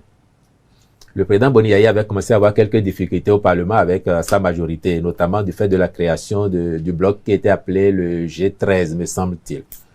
Et il ne vous a pas échappé que le gouvernement en place, celui du président Yayi, avait désigné ses représentants à la Cour et avait même anticipé, je veux dire poussé pour que l'Assemblée nationale, parce que la menace de perte de majorité couvait, pour que le bureau de l'Assemblée à l'époque puisse désigner rapidement ces 4 représentants afin de considérer que la Cour qui était en place lui serait compatible. Mais de tout temps, que ce soit avant du temps du président Yayi ou du temps du président Kérékou, il y a eu des cours en place, des élections étaient organisées et d'autres camps ont gagné. Revisiter toute l'histoire de nos élections. On a fait ce procès à la Sénat, on l'a souvent fait à la Cour, mais les cours ont été là et pourtant d'autres camps ont gagné les élections. Sinon, en 2006, celui qui a gagné les élections n'aurait pas gagné. En 2016, celui qui a gagné les élections ne les aurait pas gagnées. Donc, c'est un faux débat, à mon avis, et il faut faire confiance à nos concitoyens qui sont là-bas, qui sont des gens de qualité et qui feront leur travail comme ils l'ont toujours fait, en pensant à la République. En pensant à la République, Renaud Agbojo, je vais rebondir sur la phrase de finition de mon contradicteur qui demande aux citoyens de faire confiance à la Cour constitutionnelle. Sauf qu'aujourd'hui, la Cour constitutionnelle n'envoie aucun signal ou n'envoie pas de signaux qui pourraient amener les citoyens à lui faire confiance. Puisque depuis qu'elle est là... quel type de signaux espérez-vous? Oui, le signal, c'est déjà de dire au moins quelques fois qu'un citoyen peut gagner face au pouvoir exécutif lorsqu'il fait un recours. Aujourd'hui, vous avez vu, il y a même une réforme récemment au niveau de l'Assemblée nationale qui limite aujourd'hui la capacité des citoyens à saisir dans le temps la Cour constitutionnelle. Vous voyez, donc ce sont des signes avant-coureurs de ce que l'on pourrait nous préparer d'ici quelques mois. Et donc moi je pense que la Cour constitutionnelle ne peut pas se substituer au peuple, contrairement à ce que mon contradicteur dit, en disant que elle a la capacité de réguler, conformément à la loi fondamentale, elle a la capacité de réguler les institutions lorsqu'on se retrouve dans une situation inédite. Mais c'est seulement lorsque cela n'a pas pu être anticipé. C'est lorsque la situation, l'hypothèse dans laquelle on se retrouve à solliciter l'arbitrage de la Cour pour régler cette situation où il faut, comment on appelle ça, réguler les institutions de la République, c'est lorsqu'on n'a pas été en capacité d'anticiper cette situation-là qu'on recourt à la Cour. Mais dans le cas d'espèce, nous sommes tous d'accord, nous sommes tous unanimes que l'hypothèse selon laquelle l'on peut se retrouver dans un vide juridique est plausible. Pourquoi ne pas anticiper avec la mouvance? Non, il vient de dire que l'hypothèse selon laquelle aucun des partis politiques, y compris avec accord de gouvernance, pourra obtenir les 20% est réelle. Mais pourquoi ne pas... J'ai pas dit ça, hein, Maître Agbojo. J'ai pas dit ça du tout. Du tout, s'il vous plaît. Mais non. Allez-y, exprimez-vous. Oui, mais sinon, pourquoi vous avez dit que la Cour, dans cette hypothèse, vous avez émis une hypothèse, oui, et j'ai dit que si elle advenait, oui, le seul juge, ça est la Cour. Et je n'ai pas dit que la Cour se substituerait au peuple, contrairement à ce que dit Maître Agbojo. J'ai dit que le seul juge, c'est la Cour. Et par ailleurs, la Cour en laquelle il ne semble pas avoir confiance. En 2019, il m'a semblé que lors du processus électoral, le parti LD avait un contentieux avec la Sénat. Et c'est même cette Cour qui leur a donné raison, non, pour qu'ils ne prennent pas aux élections. J'ai été interrompu. Est-ce que vous constatez, est-ce que vous constatez que j'ai été interrompu? C'est pour la dynamique du débat. Et c'était nécessaire de vous éclairer. Merci à vous. Et je finirai pour dire. C'est votre opinion. Et je finirai pour dire. Vous savez, c'est un jeu d'esprit. Mon confrère interprète selon ce qui l'intéresse. Quand je fais des hypothèses, en disant que l'hypothèse selon laquelle le Parti Les Démocrates pourrait ne pas avoir 20% dans toutes les circonscriptions implosives. Il ne dit pas que c'est une hypothèse, hein. Il dit que le Parti Les Démocrates reconnaît qu'il ne peut pas avoir 20% dans toutes les circonscriptions électorales. Quand je dis que les partis de la mouvance avec accord de gouvernance peuvent ne pas avoir les 20% et dit non que là ce n'est pas une hypothèse en train. Non, vous voyez, il faut qu'on tienne le débat avec sérénité. Moi, je suis dans les discours de principe. Il est de notre responsabilité parce que l'opinion publique nous regarde. L'opinion publique nous regarde aussi bien à l'interne qu'à l'international. Si l'on peut anticiper, si l'on peut endiguer, si l'on peut prémunir les citoyens de violences politiques électorales dès maintenant, pourquoi ne pas le faire? Est-ce qu'il faut attendre que les gens sortent dans la rue parce qu'à Parakou, parce qu'à Cotonou, parce qu'à Porto Novo, ils auraient voté dans les urnes massivement pour un parti à Porto Novo et parce que à Lokossa, ce parti-là n'a pas 20%, on va exclure tous les citoyens de Porto Novo du vote. C'est ça l'objectif? Est-ce que c'est ça l'objectif visé par le pouvoir de la rupture? Si c'est ça l'objectif, ok, le vin est tiré, nous allons le boire tous. On va conclure avec ce pan-là. C'est une interrogation qui persiste malgré les éclairages des uns des autres, des acteurs politiques, même de ceux de l'administration gouvernementale. Le fait que on s'interroge de savoir, et si, comme par hasard, en 2026, un parti politique, peut-être les démocrates qui sont de l'opposition, arrivaient peut-être à avoir 60% dans toutes les circonscriptions électorales, excepté une seule dans laquelle ils arrivent à avoir peut-être 19,50 et qui se retrouvent recalés. Est-ce que les tensions qui vont être générées par cette disqualification ne pourraient pas être évitées lorsque on pourrait aller à une relecture du collège électoral consensuellement? Pour qu'il n'y ait pas de violence électorale, il faut encore que les acteurs politiques s'élèvent au niveau de leurs responsabilités pour parler à leurs électeurs. Il y a des pays dans lesquels on fait des élections présidentielles à un seul tour. Ou si vous avez 40%, ou même moins, vous êtes élu. N'est-ce pas? J'espère que vous connaissez des pays dans lesquels ça se passe. Le Bénin a ses traditions. S'il vous plaît, monsieur Achirou. Oui. Des traditions qui ont vécu à l'aune des textes qui les portent. Et demain, il peut y encore avoir d'autres textes. Mais je vous explique que il y a des pays dans lesquels on fait des élections présidentielles à un seul tour. Parfois, il y a un seuil qui est fixé. Il faut avoir au moins 40%. Dans d'autres pays, il n'y a même pas de seuil. Il y en a en Afrique, il y en a ailleurs. Lorsque vous faites une telle élection, il y a des candidats qui bloquent peut-être la moitié du pays, arrivent largement en tête partout, c'est le premier tour. Et parce qu'ils ne sont pas arrivés en tête dans tout le pays, ils ont échoué. Ça ne disloque pas pour autant leur pays. Si on fait une élection législative, des élections législatives, où des seuils sont fixés, le parti qui réussit à les avoir, c'est bien.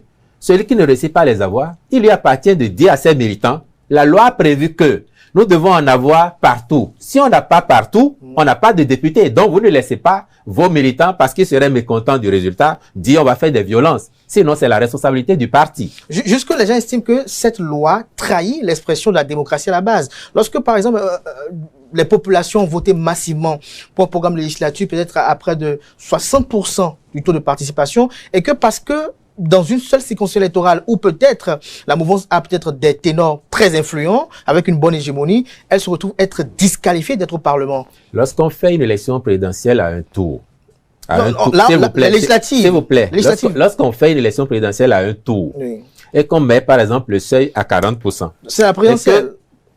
C'est une élection. Ici, on parle de législative. Et c'est l'élection la plus importante d'un pays, c'est l'élection majeure en démocratie.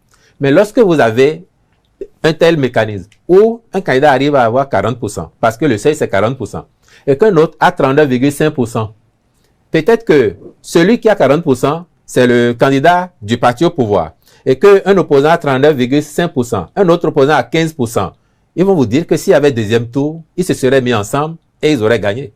N'est-ce pas? Oui. C'est une question de logique, hein, pure. Oui, oui.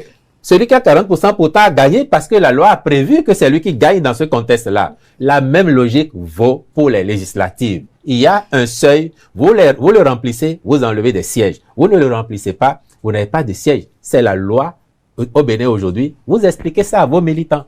Et vous travaillez sur le terrain pour avoir les minima afin d'avoir des sièges.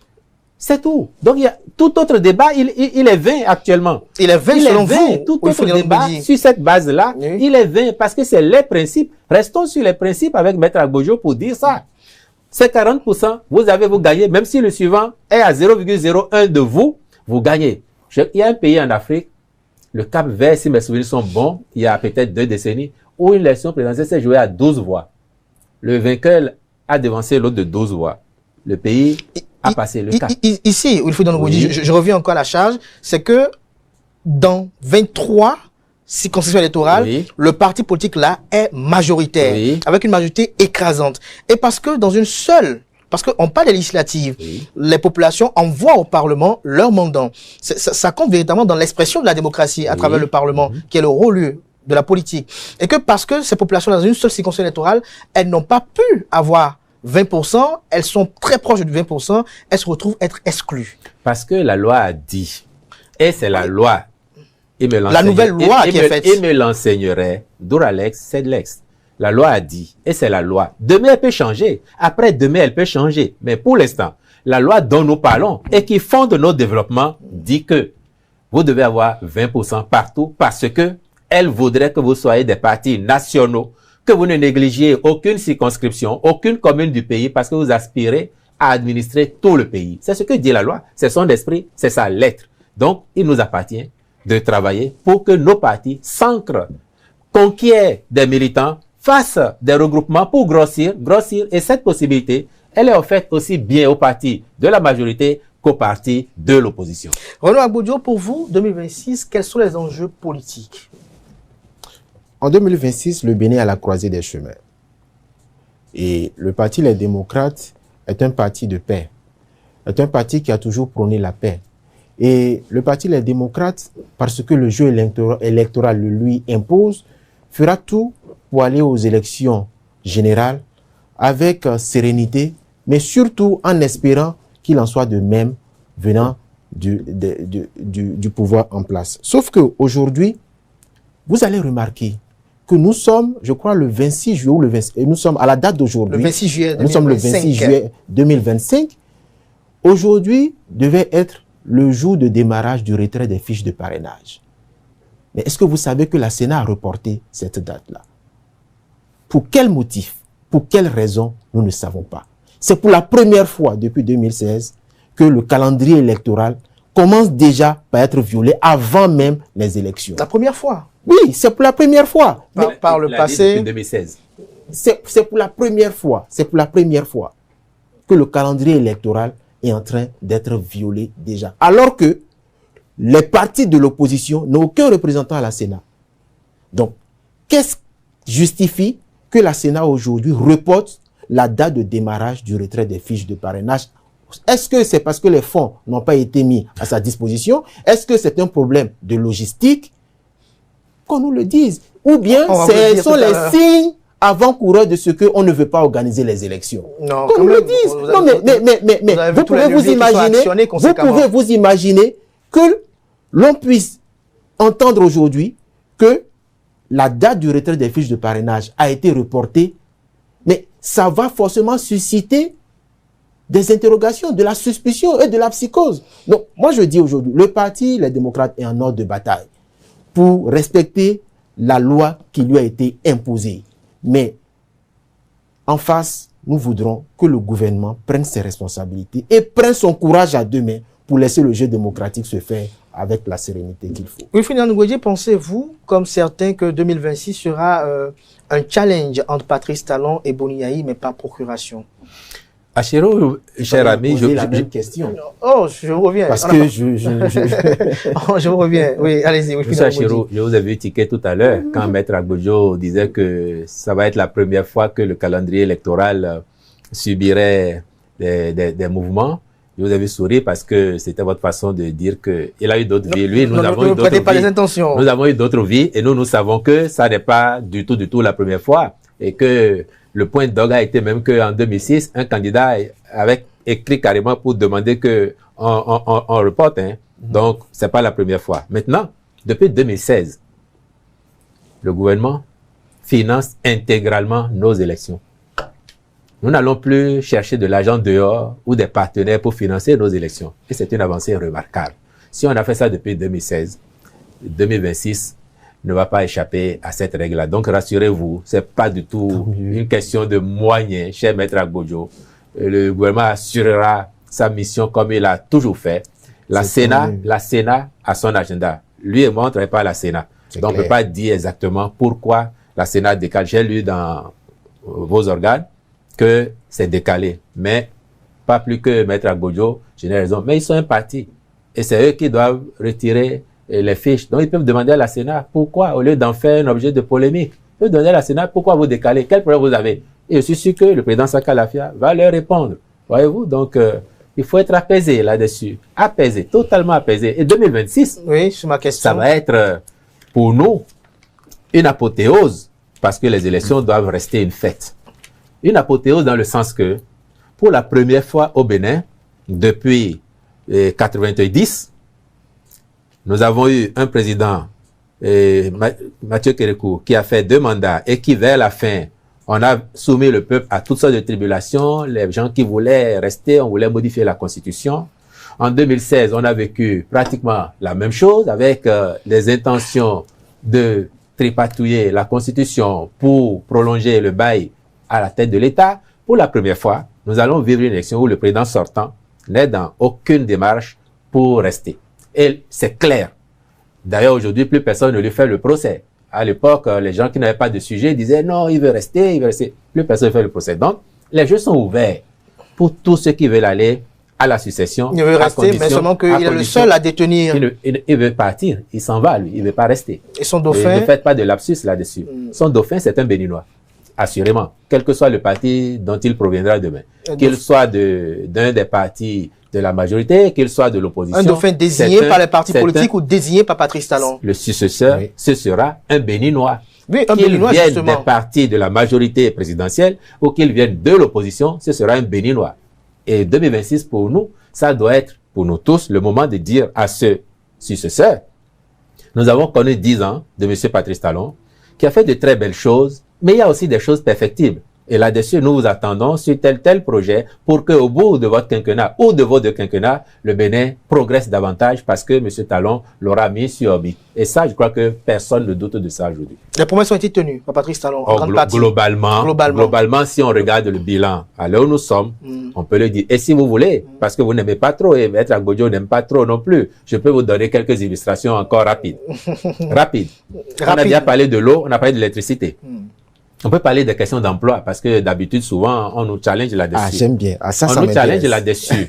Et je vais vous dire, d'emblée, je comprends la délicatesse. Là, il note encore. Qu'il note bien. Je comprends la délicatesse du sujet. Et je comprends les réactions de nos concitoyens qui, chaque fois qu'on évoque le sujet, ne sont pas d'accord parce que, en matière d'emploi, c'est comme la religion. On ne s'entendra jamais. Si on a créé 1 300 000 ou 1 500 000 emplois et qu'il y a 5 000 personnes qui cherchent de l'emploi qu'ils n'ont pas encore, ces 5 000 personnes considèrent qu'on n'a rien fait. Et de leur point de vue, de leur position, c'est normal. Et ces 5 000 personnes feront plus de bruit que le 1 500 000 qui aurait déjà eu d'emploi. Sinon, si on regarde les chiffres, pour ne pas dire encore que ceux qui sont passés avant n'ont rien fait, entre 2006 et 2016, le pouvoir qui était en place a créé 37 466 emplois, 37 466. Entre deux, y compris les reversés de 2008, qui sont deux dizaines de milliers à peu près. Entre 2016 et 2023, donc ce n'est pas les chiffres d'aujourd'hui, on était à 56 166 emplois créés, y compris les AME qu'on a reversés. Mais au moment où on arrêtait ce chiffre, on avait 2794 autres à recruter, 1500 dans la police, 796 au niveau de la santé, 300 pour les finances et 100 ailleurs. Et quand on évoque ces chiffres, ça n'intègre pas les 30 000 et quelques qui sont à Glodjigbe. Ça n'intègre pas les 8 000 qui sont à la zone franche industrielle de Sémin. Ça n'intègre pas les milliers d'autres qui travaillent dans toutes les agences et sociétés qui ont été créées de 2016 à maintenant. Ça n'intègre pas davantage tous les Béninois, les centaines de milliers de Béninois qui sont sur les divers chantiers ouverts dans tout le pays et dont tout le monde parle. Ça n'intègre pas, ça n'intègre pas, ça n'intègre pas. Donc, les chiffres, on peut les évoquer, Mais on en discutera toujours à raison parce qu'il y a des gens qui n'ont pas encore d'emploi. Et je les comprends. Donc, vous voyez que même sur ce plan-là, si on regarde bien, on a progressé. Mais il reste toujours que ceux qui n'ont pas d'emploi, il faut travailler pour qu'ils en aient. Sinon, ils ne seront jamais d'accord avec nous. Honorable, votre réaction sur la question de l'emploi? Oui, ben, le problème, c'est que le régime de la rupture parle des emplois qu'il a créés, mais il ne dit pas le nombre d'emplois qu'il a détruits. Parce que quand le régime de la rupture est arrivé en place, il s'est méthodiquement assuré de licencier plusieurs citoyens, aussi bien directement ou indirectement. Ça aussi... Il y avait des arguments. Non, la question d'argument n'est pas là le problème.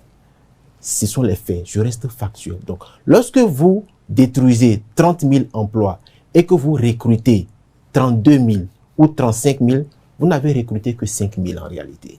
Donc, ce n'est qu'un jeu de chaises musicales. Et que dites-vous des admissions irrégulières? Non, avant ça, si vous permettez, la précision. Oui. Déjà, une fois on n'a pas détruit, on n'a pas détruit, s'il vous plaît, une fois de plus. Moi, je pense, s'il vous plaît, on parle aux Béninois, on n'a pas détruit 30 000 emplois. J'aurais fini la décision. Non, vous aurez votre temps de parole. Bon, si vous me rassurez. Oui, moi je pense que cette stratégie-là, je la comprends. Je la comprends. C'est une stratégie d'intimidation. Non, du tout pas. Alors, moi je voudrais dire ceci. Je vais faire beaucoup plus structuré. Vous savez, la question de l'emploi ne s'apprécie pas au regard du travail précaire qui a été donné aux jeunes. Mais vous savez, c'est le sous-emploi qui amène à parler de emploi donné à la jeunesse au niveau des chantiers par-ci, par-là. Vous allez voir, la plupart des jeunes qui sont là-bas, ils ont des niveaux bien supérieurs à ce qu'ils font. Quand nous parlons d'emploi, quand le Parti Les Démocrates parle d'emploi, nous parlons de plein emploi. Nous parlons de donner de l'emploi par rapport à la formation qui a été faite.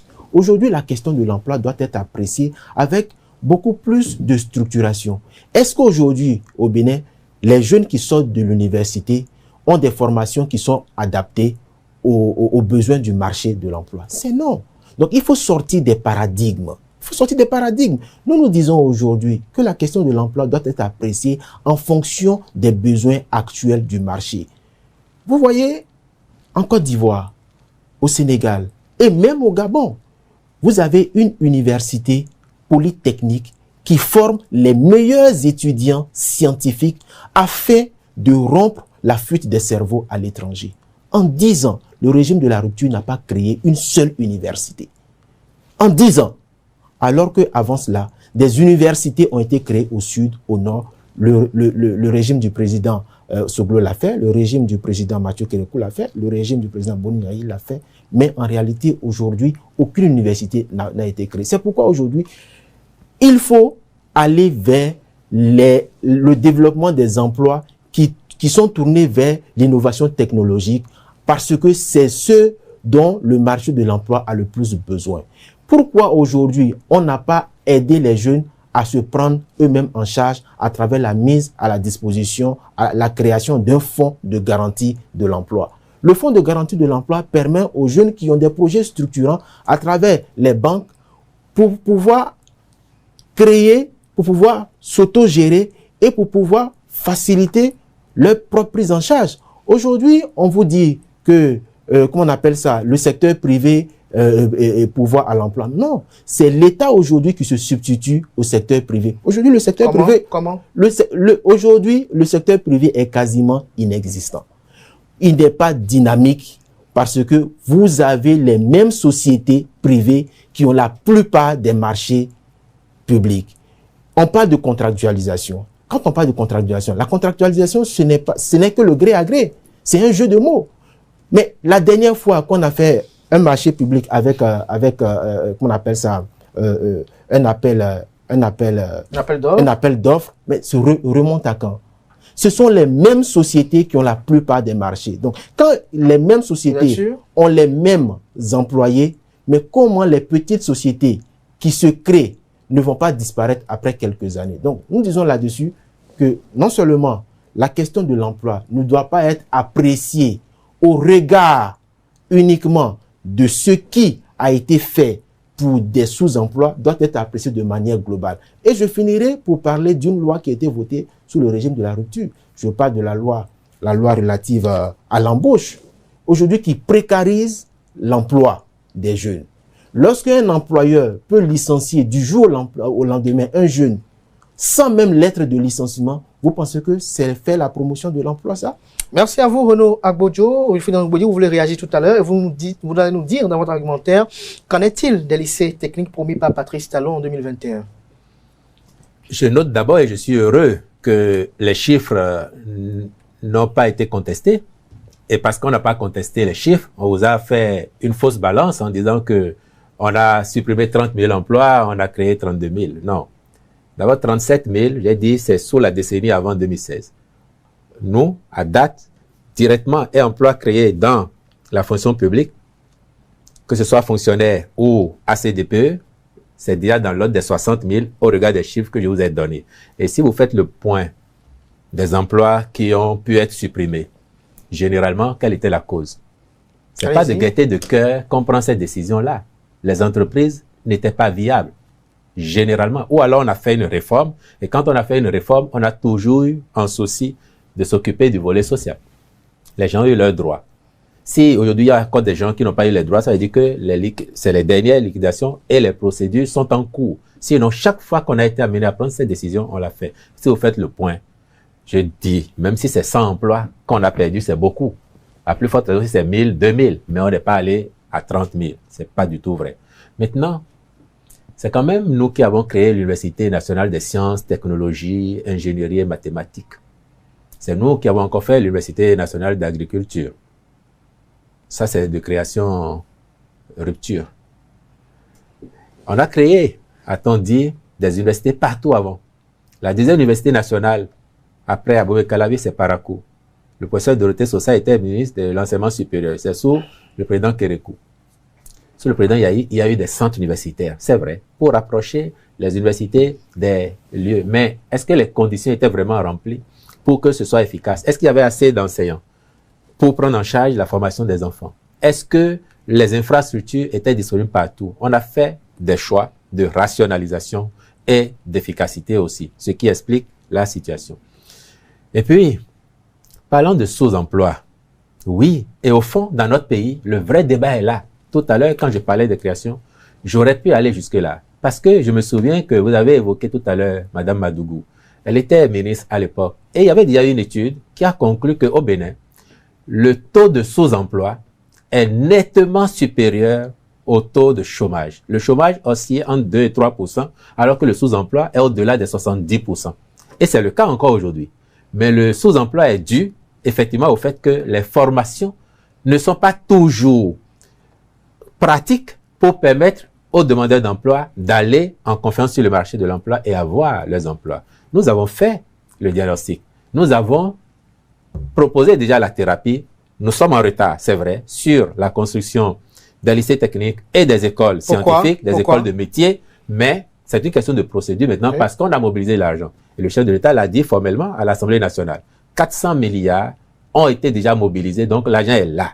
S'il n'y avait pas eu des problèmes de procédure, parce qu'on a fait des appels d'offres, le marché attribué, avant de se rendre compte que certains soumissionnaires ont fourni des documents qui n'étaient pas sérieux, et donc on reprend. Autrement, les chantiers physiques auraient déjà commencé. Pour faire le procès, de faire des contractualisations, allez sur le site de la CIRAT aujourd'hui. Maître Agbodjo, même si vous n'êtes pas du secteur des infrastructures, allez sur le site de la CIRAT et vous allez voir tous les appels d'offres qui sont régulièrement lancés pour différents chantiers dans le pays. Le Conseil des ministres ne statue généralement que, soit parce que l'État a décidé, le gouvernement a décidé d'aller au gré à gré, et la loi le permet, soit parce que la procédure d'appel d'offres s'est avérée infructueuse, et pour ne pas perdre du temps, on sollicite du Conseil, conformément à la loi et conformément au Code des marchés publics, d'autoriser la passation en gré à gré. Parce que parfois, vous avez perdu 6 mois, 1 an, dans une procédure qui se révèle infructueuse et vous reprenez. Donc, on a fait un choix qu'on assume. Le gré à gré n'est pas illégal. Surtout pas.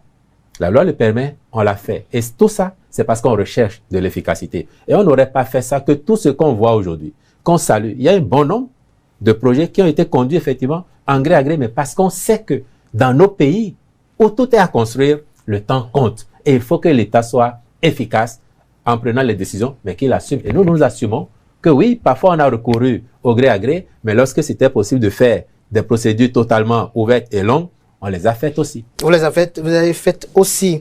Merci à vous, Wilfried Léandre Humbedi, Renaud Agbojo. Merci. Vous voulez placer encore une phrase? Je pense que nous avons fait le tour. Voilà, nous avons encore, bien évidemment, beaucoup d'autres aspects à aborder, mais le temps qui nous est imparti est arrivé à échéance. Je compte sur la disponibilité de chacun, peut-être pour y revenir.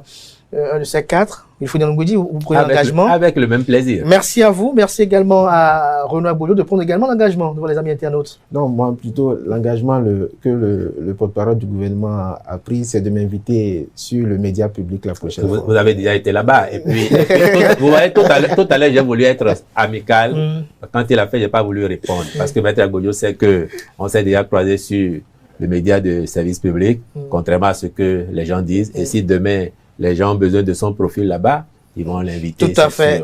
Et ça se fera. Mais j'ai une question, peut-être elle paraît un peu saute à tout un chacun pour conclure. En une phrase, dites-moi, pourquoi le peuple béninois devrait vous croire plutôt que l'autre, Renaud Agbojo, dans tout ce que vous avez développé ce samedi? Oui, parce que, bon, vous savez, à ce genre de questions, on ne peut pas définitivement répondre. Pourquoi le peuple devrait nous croire? Parce que le peuple, nous ne faisons que dire ce que le peuple vit. Nous ne faisons que dire que nous n'avons pas la prétention d'avoir la science infuse, mais je pense que les politiques publiques qui ont été initiées depuis 2016 n'ont pas investi suffisamment dans l'humain. On investi beaucoup plus dans le matériel plutôt que dans l'humain. C'est tout notre débat. Même question, Wilfried Humbedi. Bien, je crois que c'est vrai, j'ai le rôle difficile aujourd'hui, mais ça fait partie du chemin. Et je crois que le peuple béninois, que moi je salue parce que c'est un peuple mature et résilient. Le peuple béninois a vu, pour nous limiter à la période du renouveau démocratique, le peuple béninois a vu le mandat du président Soglo, les 2 mandats du président Kérékou, les 2 mandats du président Yahi, et il est en train de finir avec les 2 mandats du président Talon. Le peuple béninois sait que entre 90 et 2016, le Bénin marchait tellement bien que tous nos problèmes ont été réglés. Tout le monde avait de l'eau potable partout, de l'électricité partout. Les écoles fonctionnaient, les hôpitaux fonctionnaient. Mais ce peuple béninois a vu que depuis 2016 à maintenant, le pays se redresse. Vous avez compris que je faisais de l'ironie tout à l'heure. Le peuple béninois sait comparer et il voit les résultats. Il sait que si depuis 2016, on lui demande plus de sérieux au travail, plus d'efforts, c'est vrai et c'est pas facile parce qu'on n'a pas toujours fait ça. Mais il sait désormais que ces efforts produisent des résultats. Et ces résultats, il faut être juste, ce ne sont pas les résultats de Patrice Talon et de son gouvernement seulement. Ce sont les résultats de l'ensemble du peuple béninois. Et il ne faut pas faire injure au peuple béninois de lui dire que ces efforts qu'il fournit avec autant de détermination depuis 2016 ne produisent pas les résultats qu'il voit. Oui, ce sont les sacrifices. Les efforts sont des sacrifices en tout. Les résultats que ce peuple voit, que le monde entier voit au point de dire, le peuple béninois est en train de faire une révolution sur lui-même. Il change sa vie et ça, c'est quelque chose de formidable que le peuple ne demande qu'à prolonger. J'ajouterai une question à vous, particulièrement. Tout particulièrement. Oui. Wilfried Humbedi, est-ce que vos opinions sont exclusivement celles du porte-parole du gouvernement ou elles sont teintées parfois de votre conviction qu'on a connue avant 2016? Vous vous appréciez et vous savez très bien que je suis quelqu'un d'intègre. Et si je vous le dis, je le pense. Merci à vous, Wilfried Léandre Humbedi. Je rappelle que vous êtes porte-parole du gouvernement béninois. Vous êtes également le secrétaire général adjoint du dit gouvernement. Merci à Renaud Agbojo, avocat au barreau du Bénin, conseiller juridique du parti politique Les Démocrates, parti présidé par Boni Yahi, dont vous êtes l'avocat personnel. Vous êtes également l'un des conseils de Réki Amadougou. Merci pour ce moment d'échange. Merci à vous, chers amis internautes, dans lesquels nous n'existons pas. Merci pour l'attention. Merci pour la fidélité que vous accordez constamment à nos différents programmes télé sur ESAE TV. Soyez-en remerciés, je dirais même soyez-en bénis. C'est sûr que peut-être il y a eu des attentes qui n'ont pas été comblées, mais nous prenons l'engagement avec nos invités peut-être de revenir en détail avec des thématiques spécifiques, notamment sur la gouvernance de Patrice Talon, qui sera... Ibis TV, créé pour inspirer.